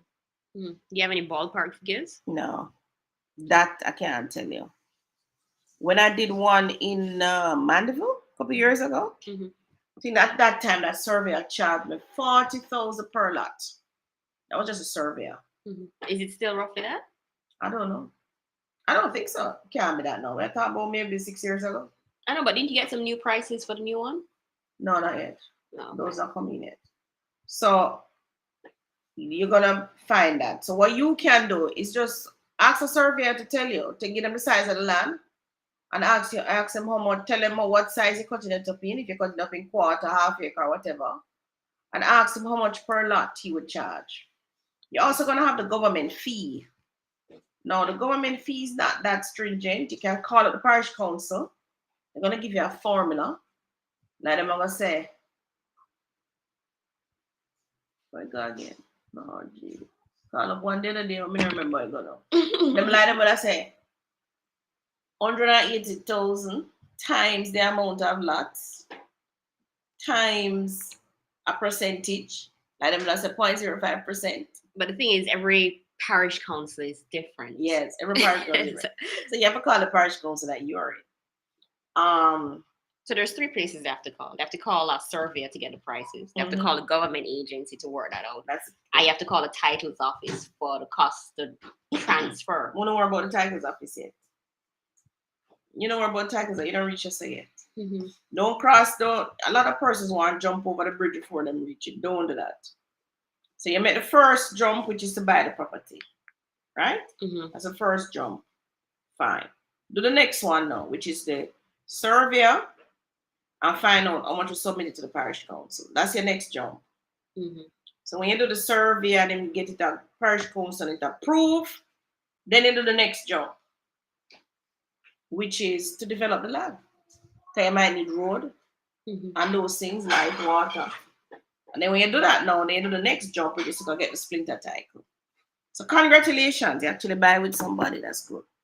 We love buying with people. It's, for one thing, it's easier, less stress. It's less stress. You know what? It's easier to own land with other people who you work really well with, because you see everybody around you growing and achieving in the real estate as well, and it's because you helped each other. Not everybody's not trying to do it on their own, right? And you almost bring a sense of community with these people when you've done various projects with them. Yeah, man. Like we're in a group now, but we can't tell you much about it now. But we hear about it all. I tell you, it's such a lovely set of women and gentlemen to work with. You know, really hard working. Them push me. I'm actually a chairperson, but they're pushing us. And I think they're from all over the world. That's the other thing. So we're Jamaicans, we're all over the world. From Canada, America, England, Jamaica. Have anybody else anywhere else? No, I think that's it. I think it's just the 4 main countries. Right. We have our Zoom sessions. We go and look at property and we do what we're supposed to do. And the crazy thing is that we've never met. Like before this group started, we never met. We've never met. We don't know each other like that.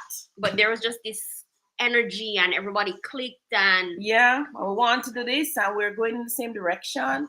That's the other thing. When you open up to people, institutions, and universe, you and them must be going in the same direction, right? So if you want a loan for a house, you can't go to a bank when I lend no money. to buy a house. You understand what I'm saying? So you have to, and if your mother don't want you to buy a house, you can't go run behind your mother and say, come help me buy a house, and she don't want you to buy a house. That don't make no sense, right? So the universe, people, and institutions, you have to open up, reach out, then help you. The For Your Ministries is also asking how much per acre is realistic for land in Manchester or St. Mary. It really depends on where. Depends on where again. So like if you're on the coastline of St. Mary and Portland and St. Anne, you're gonna pay like 3-4 million an acre for land. Versus inland. Versus being inland where you can go as low as $1 million an acre. Right? So a 10-acre in a Portland near the main where you can see sea, have water and light, I gonna run you 30 million. 3 million per acre. But if you go up in the bush, up in the top where nothing there, then you might get it for 1 million an acre or less. Yeah, or less. And if the land on the title, you get it even less.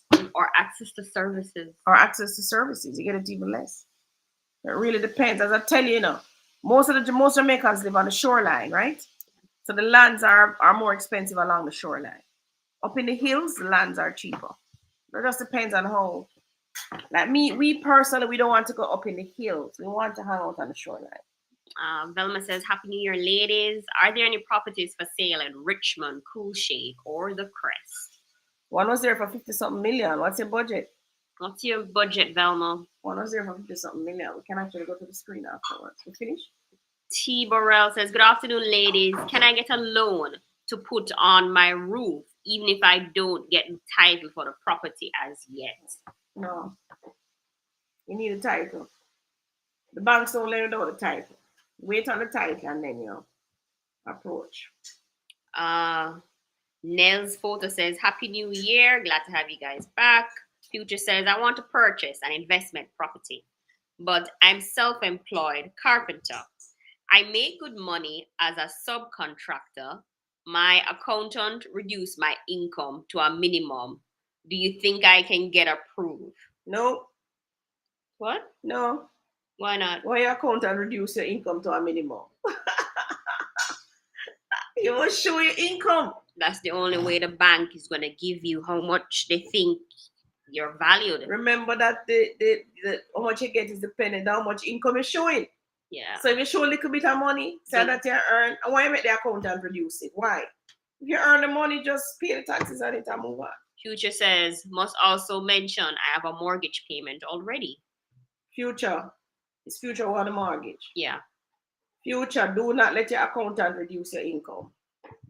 Pay the government his taxes so that the loan agencies can give you what you need. And Future, remember, you want an investment property now? So literally, you want the universe to reward you with an investment property. Am I correct? Mm-hmm.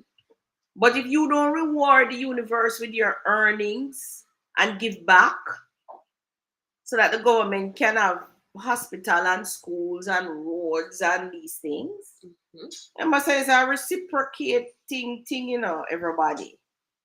Don't it? It's reciprocal, right? Yeah. So remember, the formula, the law. What you put out is what you get back. What you put in is what you get out. Yeah. So Future, if you put in little bit, you get little bit. True. And investment property is not cheap. You're talking about and those persons who want Airbnb, you're talking about gated, must be gated. If it's not amenities, it must have some security or walk up and down or something. True. Right? It must be somewhere near main or off the main little bit. But then people them can't feel like them have to pass a whole heap of things before them reach to them destination, right? So investment properties, you have to be careful. Investment properties can also be commercial properties. But again, commercial properties do well in towns, right? So like a Brownstown, a Kingston, St. Andrew, you have to be in the towns, Ocho Rios town and so on. You have other types of properties like those tourist attraction properties, to properties with beachfront and rivers and so on. But again, the safety factor. So you have to kind of know. A future, I want you remember the goal. I want you narrow it down. What it is you're calling an investment property. Be clear. We did that when we did, if you're in my class, when we did Rich Dad Poor Dad, and we spoke about investment property. Now, an investment property must cash flow. If it's not cash flow, it's not an investment property. It's just a house where you have sitting down. Right? Must cash flow. So future. My serenity says his accountant reduced the income to save on taxes. Why are you trying to save on taxes? I mean, you earn the money, you must pay the government what is due. Yeah. Why are you trying to save on taxes? I mean, it's not your money. We don't know, so we live in our world where we have to pay these taxes, right? Mm-hmm. We know that. It's like, I know the feeling now. When you're jumping on one tax bracket to the next. What? Your heart aches a bit. It aches. Yes. Because when you jump in the next tax bracket and the man them raise me income tax. And me I say, what the hell? But jump in the next tax bracket and I say, shit, you're going to pay that for the taxes now. But the truth is, you pay more percentage for the tax. But you also have more money in your pocket because you earn more. So what in hiding and running? You got access to more things, to higher loan, everything. Yeah, we have more access to things. I mean, back them just say, yes, Miss Davis, yes, Miss Davis. Don't detone it. So come on, guys. There's no point in doing that. Don't let your accountant reduce your taxes. Whatever expenditure you have, yes, you write it off against it. And some of them expenditure, them not even why you write it off either, but income-wise, just show all your income. That will come back to bite you. I can tell you that. Not only that, too, especially when you're older. Yeah, and then the tax man come and say, "Oh, them take away your house now to pay the tax." So no matter with it, just pay the money and move on. Pay the money and move on. Not only that, besides, when you're self-employed, you need to show a track record, right? The future, all the money that you earn needs to go into the bank, through the bank system and come back out, through the bank system and come back out, so that them can have a track record and see your earnings. Remember? Nadine says, I want to be in that group, Claudia. True. Your ladies group. What ladies group? Your investment group. Oh, I don't know if you can come in another one there again. And Nadine, you weren't on the program where we borrowed. It's our homestead group, actually. Yeah, we were last year, January, is like no. That's when we said it. Yeah. Last year, January. And I tell you, I'm so proud of this group. I can't tell you, why. Every once in a while, you meet somebody or you meet some people who just take it to the next level. And the thing is, when I first came online and I said my goal is to start a homestead, and I told them what the vision for this homestead was, and persons took us on. Yeah, people said, yes, I share this vision, let's do this. Let's do it. Guys, when we set up our homestead, it's gonna blow you away. I know some a dream already.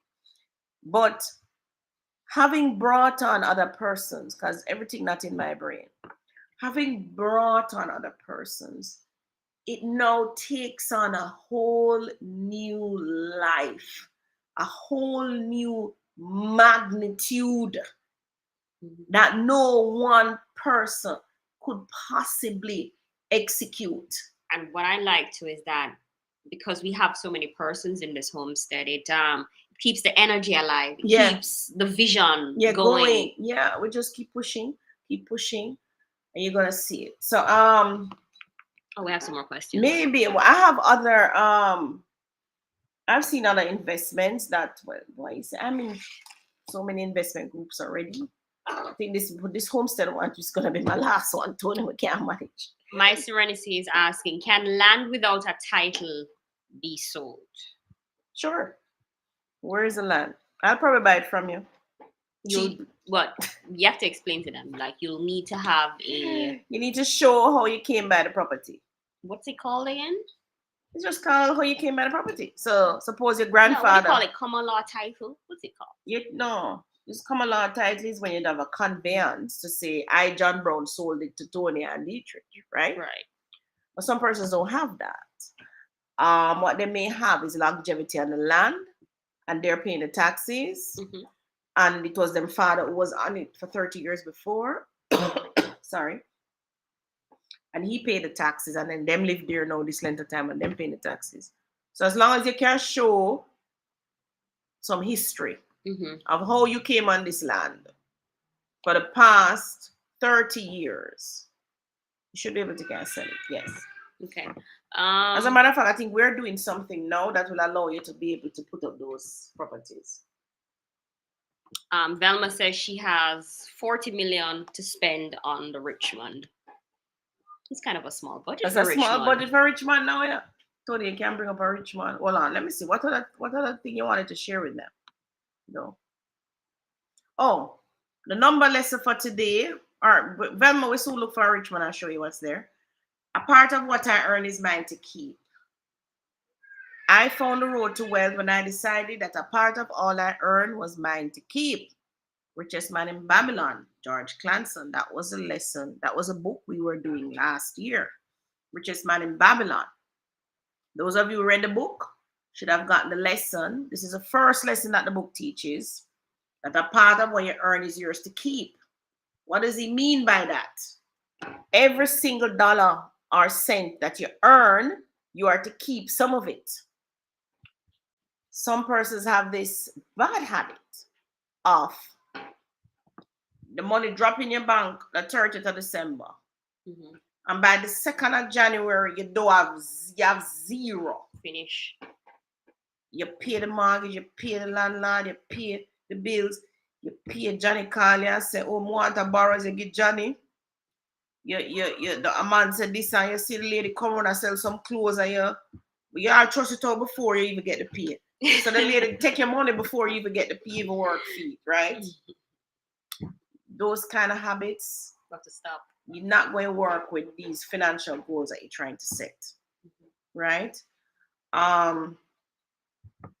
So a part of what you earn is yours to keep. Now, in The Richest Man in Babylon, he says you're to save 10% of your earnings. And of course, he goes on to tell you what to do with it. So you have to read the book. But I'm here to tell you 10% is not going to do it.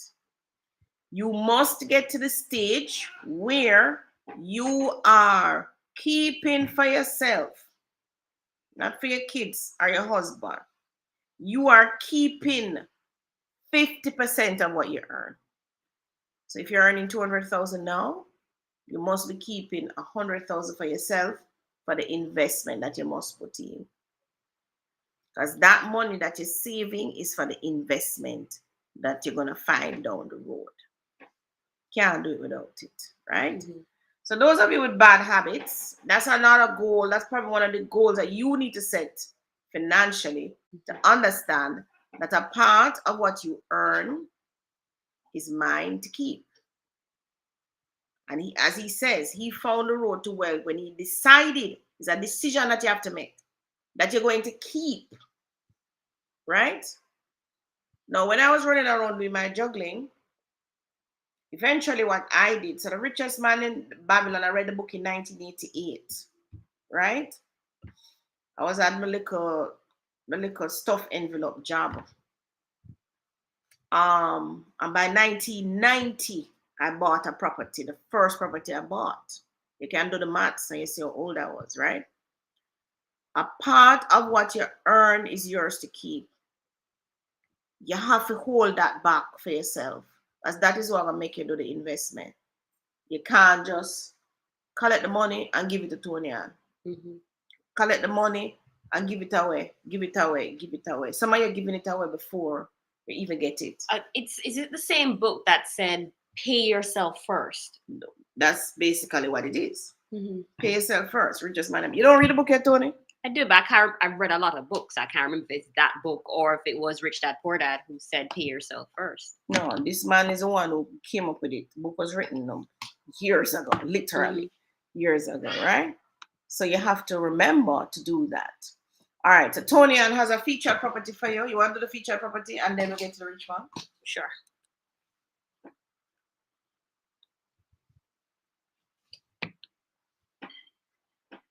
We can go and look at the questions. So I'll pull it up. Pull it up.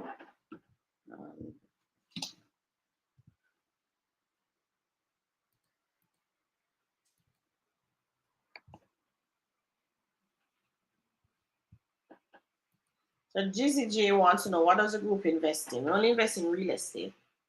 Real estate. We don't know nothing. We don't know anything about stocks, bonds. Where's that go? We only know real estate. If something happens, we can sell the real estate and move on. He should save the money he saved from taxes for investment. Nice serenity. They're gonna take that from him. The rich don't pay taxes. Ask Rich Dad Poor Dad. But are you in the rich? No, you're not. Are you? Remember, we have the poor, the middle class, and the rich. Are you in the rich section yet? He told it yet. So you can't be if you're not in the rich section yet. You know. Remember, you just said the rich don't pay tax, which is true. So if you're not in the rich section yet, you can't talk about you not pay tax. If you're not the middle class, you have to pay the tax. So I reach Velmom answer that already.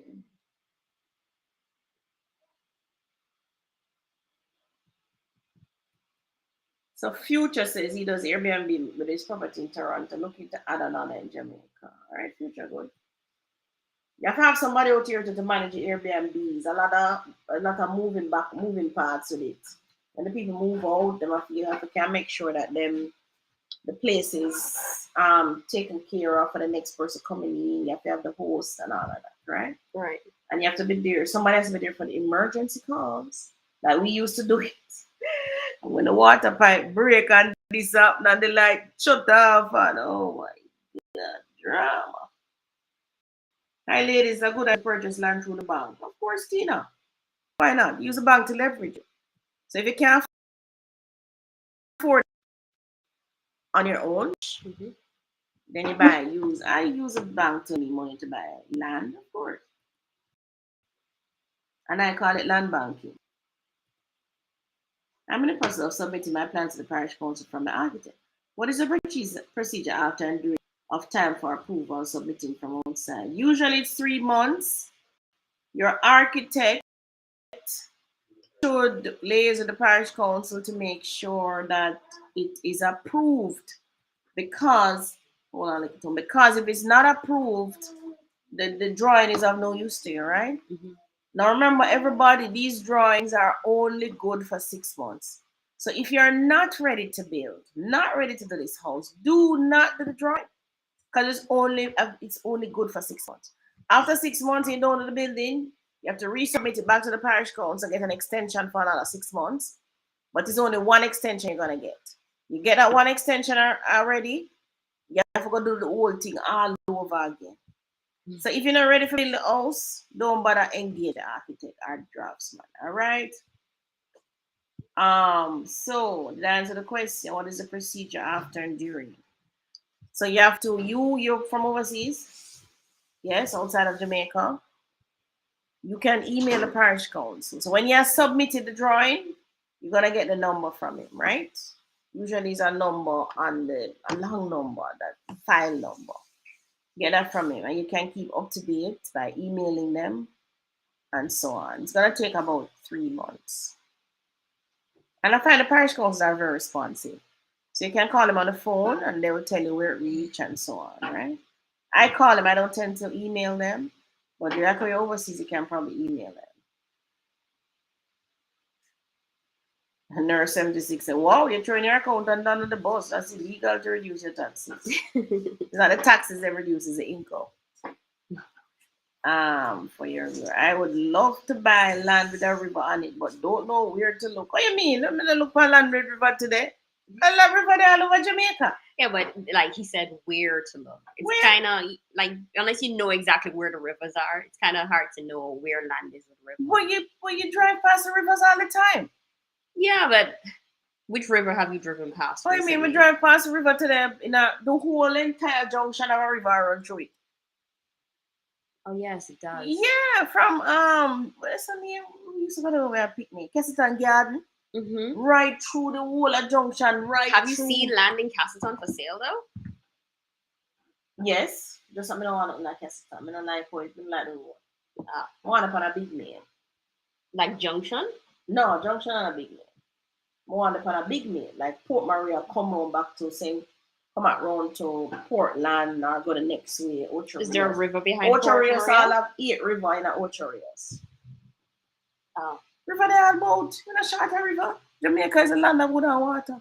Yeah. Is that you The only reason why I haven't found the river land is because it was not my goal. But if I set it as a goal, I'm gonna find it. Is that what you're gonna do for this year? No. Is that what I'm gonna do for this year? But you went out today looking for river land. Yeah, I'm thinking of it. But the truth is I have goals from last year that I brought over. I've started, but I don't reach the end of the goal yet. Mm-hmm. So this is why it's continuing. Some of them I've been able to tick them off. Yes, check them off. Done that. Plus, I already am in groups where we're doing subdivisions. So I have those on my plate that I have to execute. So if I find a land with a river, here's what I'm gonna do, guys. If I find a land with a river and it's too big for me to take on, I'm gonna ball it out. Mm-hmm. Who can come on board, come on board. Mm-hmm. What's the goal with the land with the river? There's a land in a temple land with a river that I haven't looked at it. And a big river too. What's the goal? Yeah. Why am I just look for some land with the river? I love it. I don't know. I just fall in love with the water. The goal can't just be I want to own land with the river. The one that I went to today, my brother and I and Pastor, we drove down. We walked down. My brother could have driven down. And I was mesmerized with the river. It just was there gentle and it's clean and I was like, I could live by a river. You like the noise it makes. It's just so refreshing. Besides, somebody sent me a video. Here's what's driving it. Somebody sent me a video this week. It was just somebody from Ecocentric. Was it? Who sent me this? There's this man, I forgot his name. I'll look it up, I'll find it. Mm-hmm. Where he goes around and shows his adventures outdoors. And the fishing man. Yeah, and he was in Jamaica. Mm-hmm. And he was actually camping by the riverside, setting him net and catching the shrimp and jaguar fish, however they call it. Oh. And he was cooking it to us. I said, what a lovely experience I've had, even though I've lived in Jamaica all my life. You've never camped? I've never camped. Never and outdoor I've certainly never walked up to a river and said, I'm going to put my toe in it. Right? But I'm thinking, because I get older now, I get mellowed down. For one thing, I don't want the urban living anymore. So I'm pushing out, which is why the homestead suits me perfectly. Mm-hmm. But the river is pulling me. The river is a big pull, guys. Where will you regroup be investing and how? Also, we invest in real estate, but I don't think this group want to add anybody else. They're very close-knit group. Close-knit, and this group we're like family now. I said, no, Miss Claudia, we cannot take anybody else. I want to tell you, some persons, we actually started out with 70. A lot of persons jumped out, resisted, didn't come back in, and they're calling me now to come back in. We're saying, no, we can't take you guys again. So maybe land with river in St. Mary. Yeah, all over the island. St. Mary, St. Anne. I went with one of my mentees to Portland. Mm-hmm. The only thing is that property is 350,000. It's an 18-acre. Mm-hmm. What am I going to find people to take it on? It's an 18, a massive river in front. Yeah. The one with the swing bridge. Oh, the river is in front of the property? The river is at the front. When you pull up on the road, is the river you see first. This river not down in the back. This river is in the front. Like, and they built a swing bridge. But I was like, no, I So would the not. only way to access this property is over a river? Over a river, guys. That's a little sketchy. Nice river. But I would not have built that big swing because I was actually scared of any swing bridge. So you'd have built a driving bridge, wouldn't you? I would have built a driving bridge. Yeah, that's what and I would have built a low walk-foot bridge. Or maybe a stone bridge. Okay. With stones. Mm-hmm. Yeah. And it had 3 little cottages on it. In the board does the land after the river, the land slopes out? Yeah. And I hear there's a spring and I hear there's a waterfall. I'm like, wow. Somebody's gonna buy that and make it into a really nice attraction. Mm-hmm.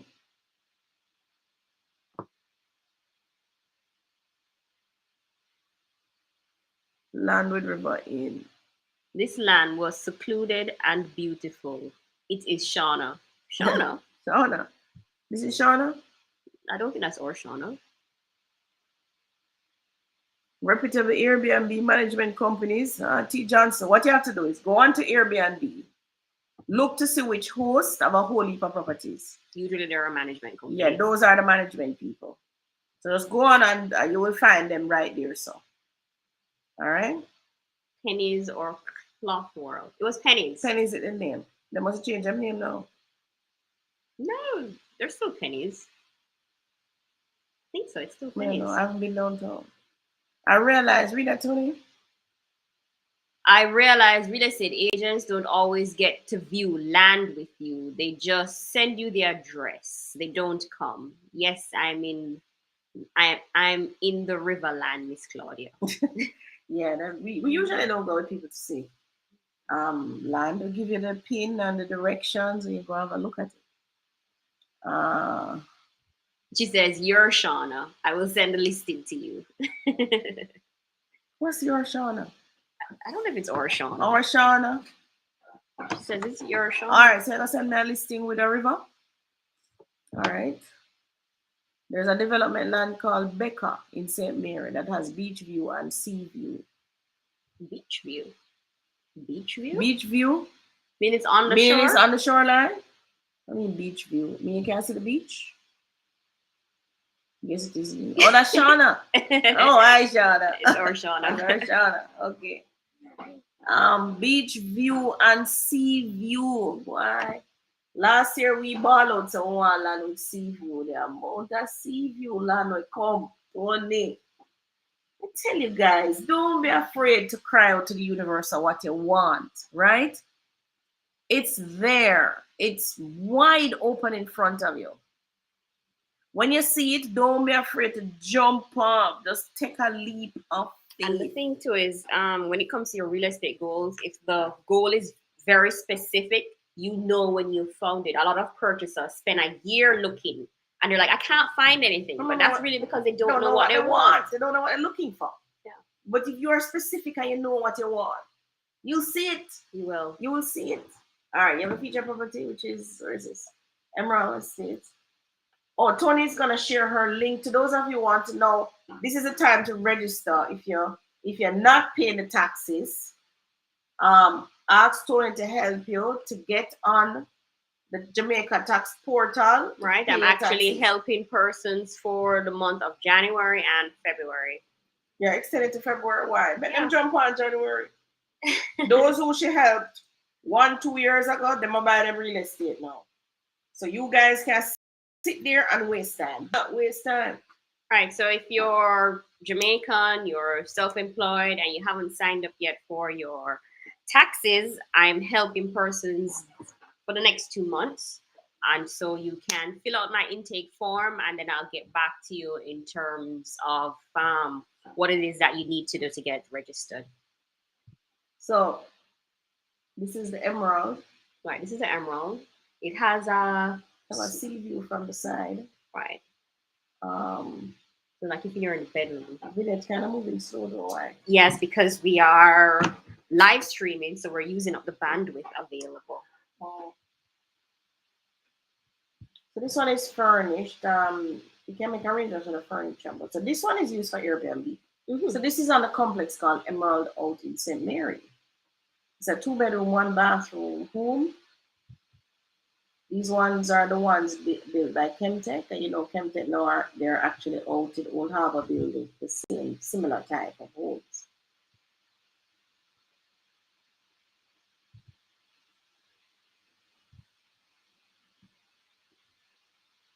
So this one is at the Emerald is out.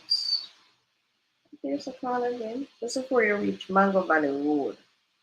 So you pass Railway, you pass that place on the right, Ocean Ridge, so it's called. Ocean Ridge? Yeah, Ocean Ridge on the right. And you come down to Railway Chisholm, which is on the left. Mm-hmm.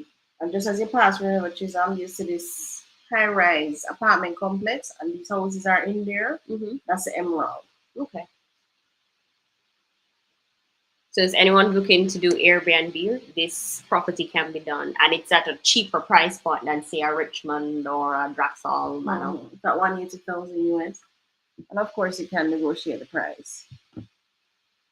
I should tell you the fairway is now at 300,000 US. For those of you who hesitated, that's where it's at now. For persons interested in a mortgage officer, I also have a link for Jamaica National. So you give them an intake form for taxes. Those who want to get on board, self-employed, you can't do it without National Housing Trust. I can tell you that from now. Mm-hmm. That one is gonna struggle you, right? Right. You have to do it with National Housing Trust. All right, so we have seen this. So we're going to the Richmond now. Yes, come in. Using up the bandwidth slowly.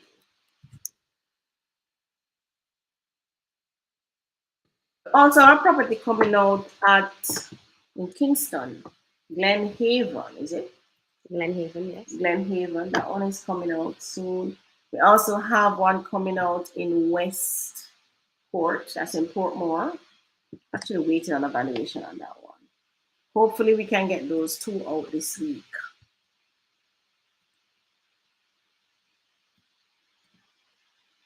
Which one is in St. Anne, right? Yes. You can choose large flag, that's where it is. But I don't want to reduce that, and not everybody has chosen that. Gated.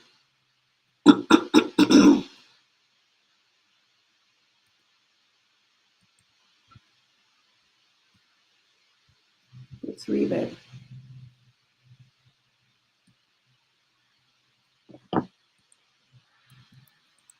What are they seeing? Video or the video? Okay.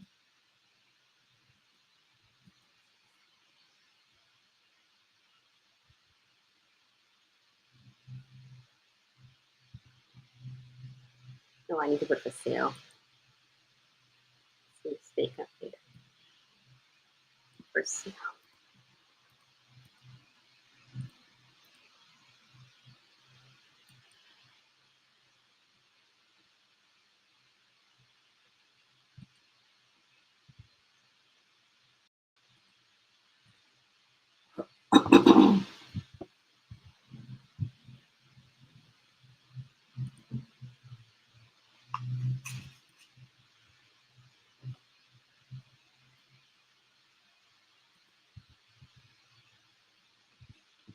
See if you find any Richmonds.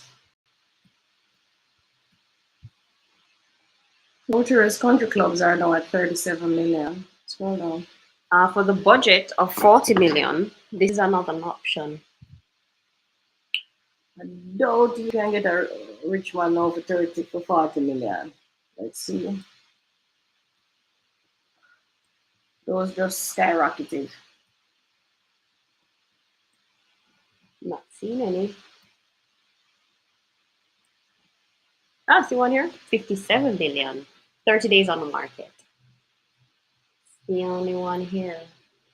It's the only one here. Beautifully furnished, 3-bed, 3-bath. This one is furnished now. So I want 57 million. But it wouldn't have been much less. Well, 57 million, so I want 375,000 US. But Tony, we should have bought it at the 250. I got to 250, I was saying 250. That's too much to invest in this right now. You know what I mean? Mm-hmm. That's what I was saying, guys. And look at, but this one is furnished. So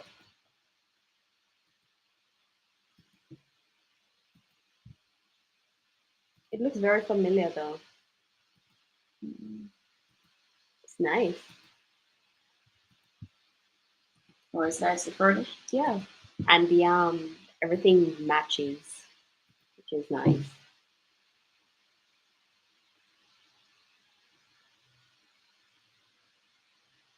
Oh, this is before they had the open kitchen, Mm-hmm. the older style.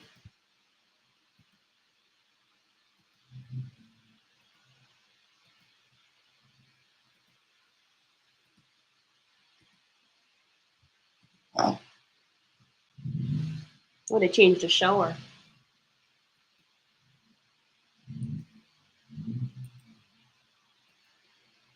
They took out the bathtub. What about that? Mm-hmm. Mm-hmm.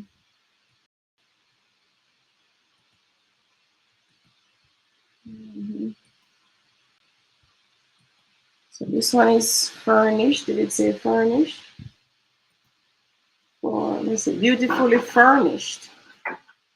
3-bed, 3-bath, single-story home with sail with patio located in quiet community, AC, ceiling fans, water tank, water heater, enclosed drying yard, backyard, and open and adequate parking. Complex 24-hour security cameras, infinity pool, clubhouse, gym, lounge area, putting green, tennis court, kiddie area, and private beach. Mm-hmm. What's this question? Hi Claudia, just want to know I am overseas. Can I get my NHT eligibility letter from here, and how can I get it? Really will appreciate response. You're gonna email WeCare. Type it on. Email them out. That's how they're doing it now anyway. Even me here, we have to just go online. So email weCare@nht.gov.jm. Give them your ID, TRN, and ICE, right? Mm-hmm. And they will produce a letter. It's weCare@nht.gov.jm. That's the email address. ID, TRN, and ICE card. They usually take about 5 days. All right, Velma, thank you. I hope 40,000. Wow, Velma, you wait too long. But remember, you can still go into Fairway is 300,000. That's 45 million. Ultra Country Club at 37 million. So you can let us know if you want those. Those Ultra Country Club is in Ultra itself. Mm-hmm. I'm not seeing any Draxol, so the real estate even me, I'm flabbergasted by how aggressive the real estate moves in Jamaica. I'm not. I came across it when I bought my first property for 200,000 with escalation, Mm-hmm. and right across the street. Mm-hmm. In 6 months, I sold across the street for 250,000. Phase 3, the same house. I'm always, but I'm with it moves aggressively because we're a developing country and we're in that period of high development, so that's why it's moving so fast. It's also moving because of the inflation, everybody. Mm-hmm. So Jamaica tends to be an inflationary economy. So other countries as well, you know. Mm-hmm. Canada is a highly inflated place, you know. So the inflation is what drives it. Now, if you know that you're in an inflationary economy, like Canada is inflationary, so is Jamaica. So is US when they're ready. Mm-hmm. Then you must only spend your money on things that will ride with the inflation, right? Mm-hmm. So cars not going to ride with the inflation. Cars are depreciating asset, right? When I'm so sure about stocks, Sean and I have this running thing with stocks. Mm-hmm. But for me, stocks are not long term; they're short term. So if I'm going to go into the stocks, I have to go in and within 6 months I'm out because I must see where I'm going to make this money and I'm out. Not going to hang in it for years like how I'll hang out in real estate for years, right? Mm-hmm. Because for me it's just too up in the sky and here a fairy. For me, the real estate is more concrete, something I can touch, I can put my hand on, I can say yes, this is it, I can look at it, you know. And if I get depressed, I can just drive up and sit down by it and look. Canada, that would stop. So you have to understand that throughout the years, the real estate is the only thing I've seen that moves with inflation. No other product. And one of the things you have to understand too, the real estate is the only thing that you're going to buy that is going to outlive you. And that you can sell back at a profit. I don't know about selling back at a profit, but it's the only thing that you're going to buy that is going to outlive you. True. And outlive the next generation behind you. Right? So what if you know that, why would you want to invest in something that is going to mash up in your lifetime? So the car are gonna mash up in your lifetime, right? But the land, the building, and now we build. Me see house still a stand up where a board house. Much less we are build concrete house now. So you reconsidering the Benz? No, I'm not reconsider my Benz. I've been there, done that with the real estate. No, you can buy some doodads. Yeah, I can afford to do that now. Made enough sacrifices, right? So like buying a Benz is a doodad. Rich dad, poor dad will tell you that. It is a doodad. But you know, sometimes we need some doodads in our life. Toronto real estate inflate 20% over year. Not complaining. Yes, future, you can't complain if you're in the market. But the people them will never jump in at the market. Or we're just trying to get in. Or we're trying to get in now. But let me tell you, there's a piece of real estate out there for everybody. What's happening is that where you can afford, you don't want to buy or you don't want to live. But that's not how you must look at it. Look at it as an investment. So yes, you may not want to buy in a Spanish town, a Belica, how much it reach now? 14.8 million. Because you don't want to live there, so. But guess what? Where else you going to get something for that? For 14.8. And guess what? If you don't take that opportunity and you make the window close on you, you're paying a raise, you know? No, it's not. So what that mean? You can't buy the place 6 months from now. No, that's so. Your window pay close. is technically getting less when everything else around is rising. It's rising. Your pay getting less, right? That's called purchasing power. Your purchasing power is depreciating, right? But if you invest in the real estate, you have literally grown. In other words, you have now exponentially grown your wealth. Worse if you use a bank to leverage it, because let's face it, if you buy a Belica for 14.8, you deposit 1.4 million and the bank lend the rest. All you having on the deal is 1.4 million. That's what people understand. All you having on the deal at 1.4, because chances are you would have rent somewhere and you would have paid that money there to rent. Don't it? You have a question? Let us see Xander and hearing him but not seeing him. He must be bigger. Rachel, can you bring Xander a little, please? Or I'm eating. I'm in Toronto and I can't afford it. I looked and found a property 5 hours drive away. When I called the agent, it was already sold. It was on the market for 4 days. See what I mean? 5 hours away. 5 hours away. That is not a case, son. But you can invest in Jamaica. The same thing's gonna happen. Right, Rachel? The same thing is gonna happen, you know. Where it's gonna run away. But there is always something that you can buy. There is. You just have to look in the price range that you can afford. And remember what I said, Zanaki, you must leverage, right? So 2-3 of you can join together and buy a property. I'm live there too.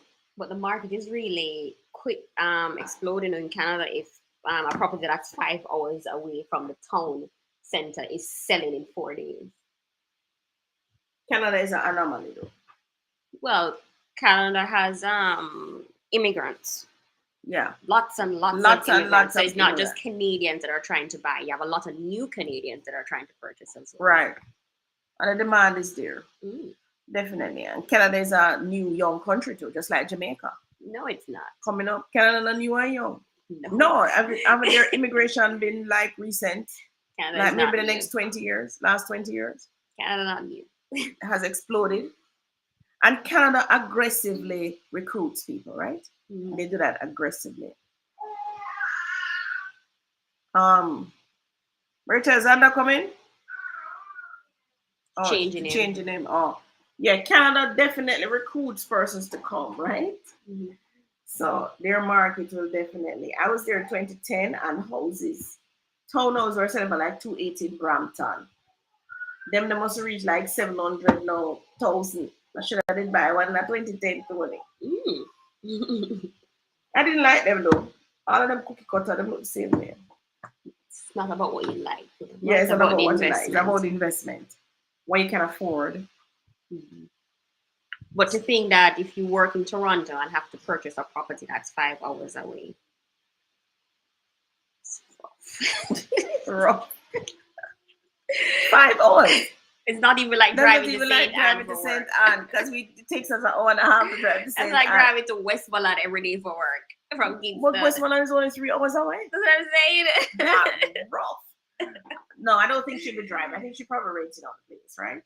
Oh. Is there land in Prairie St. Anne for sale? Is there? Let's see. Scroll up.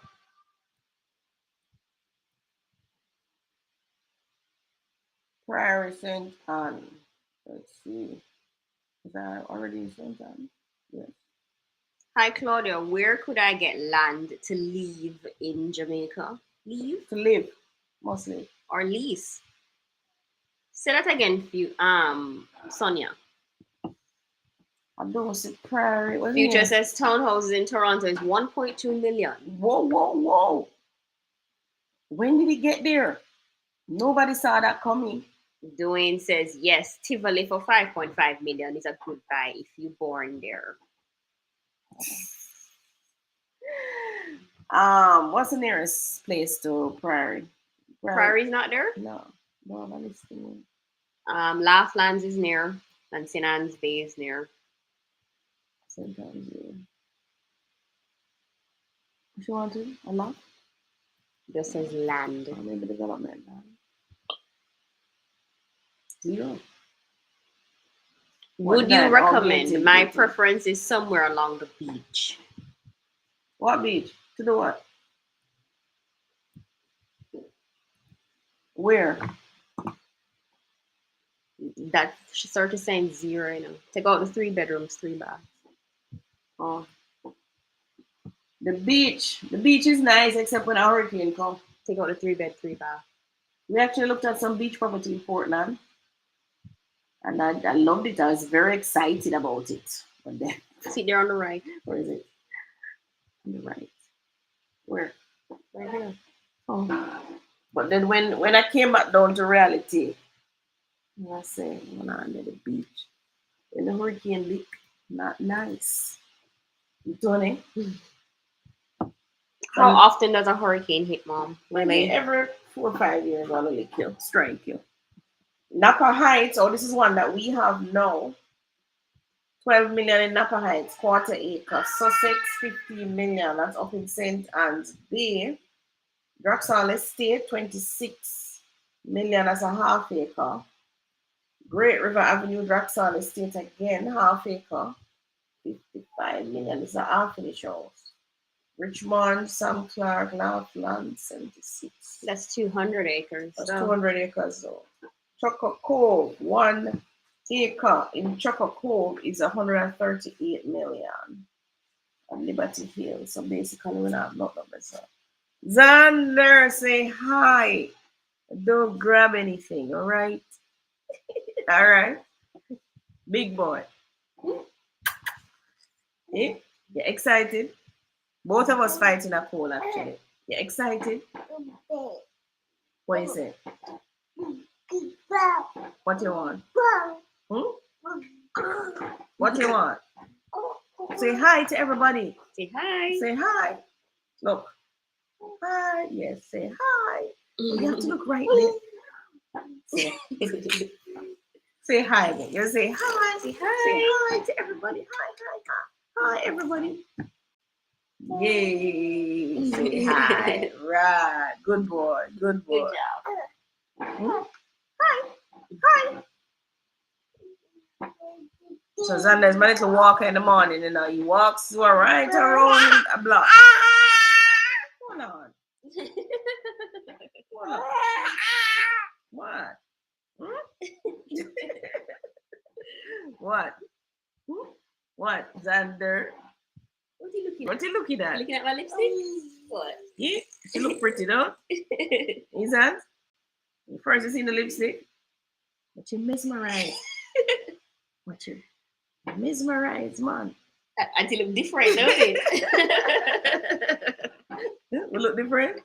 Yes. Yes, I look different. Yeah. We look different.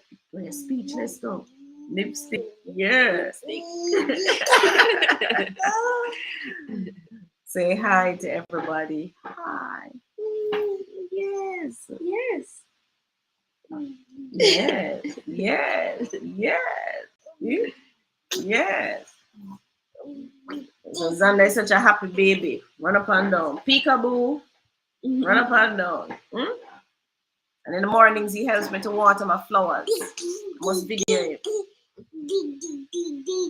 What? That's the light. Hmm? Alright, I think we're at the end of YouTube Live. Oh, we are.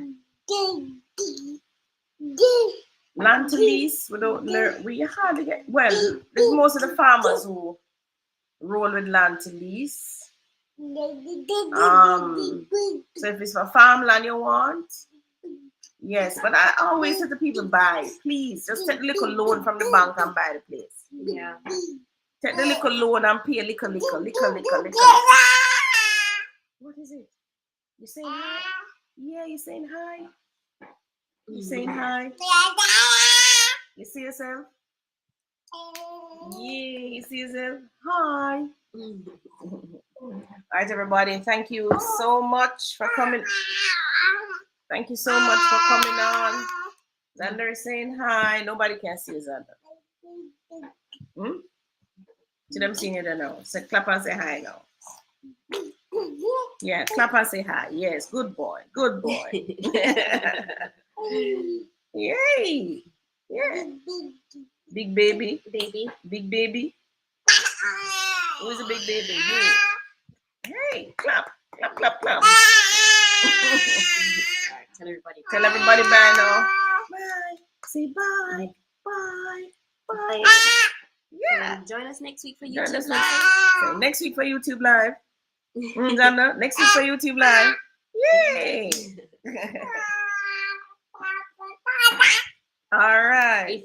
What if you want to lease the land? Is that a good investment? It's like paying rent. That's not an investment. What are you doing using the land to do? Maybe farming. Using the land for farming, then yeah, are you going to make some money on it? All right, Zans. You said bye? Did you say bye? Say yeah.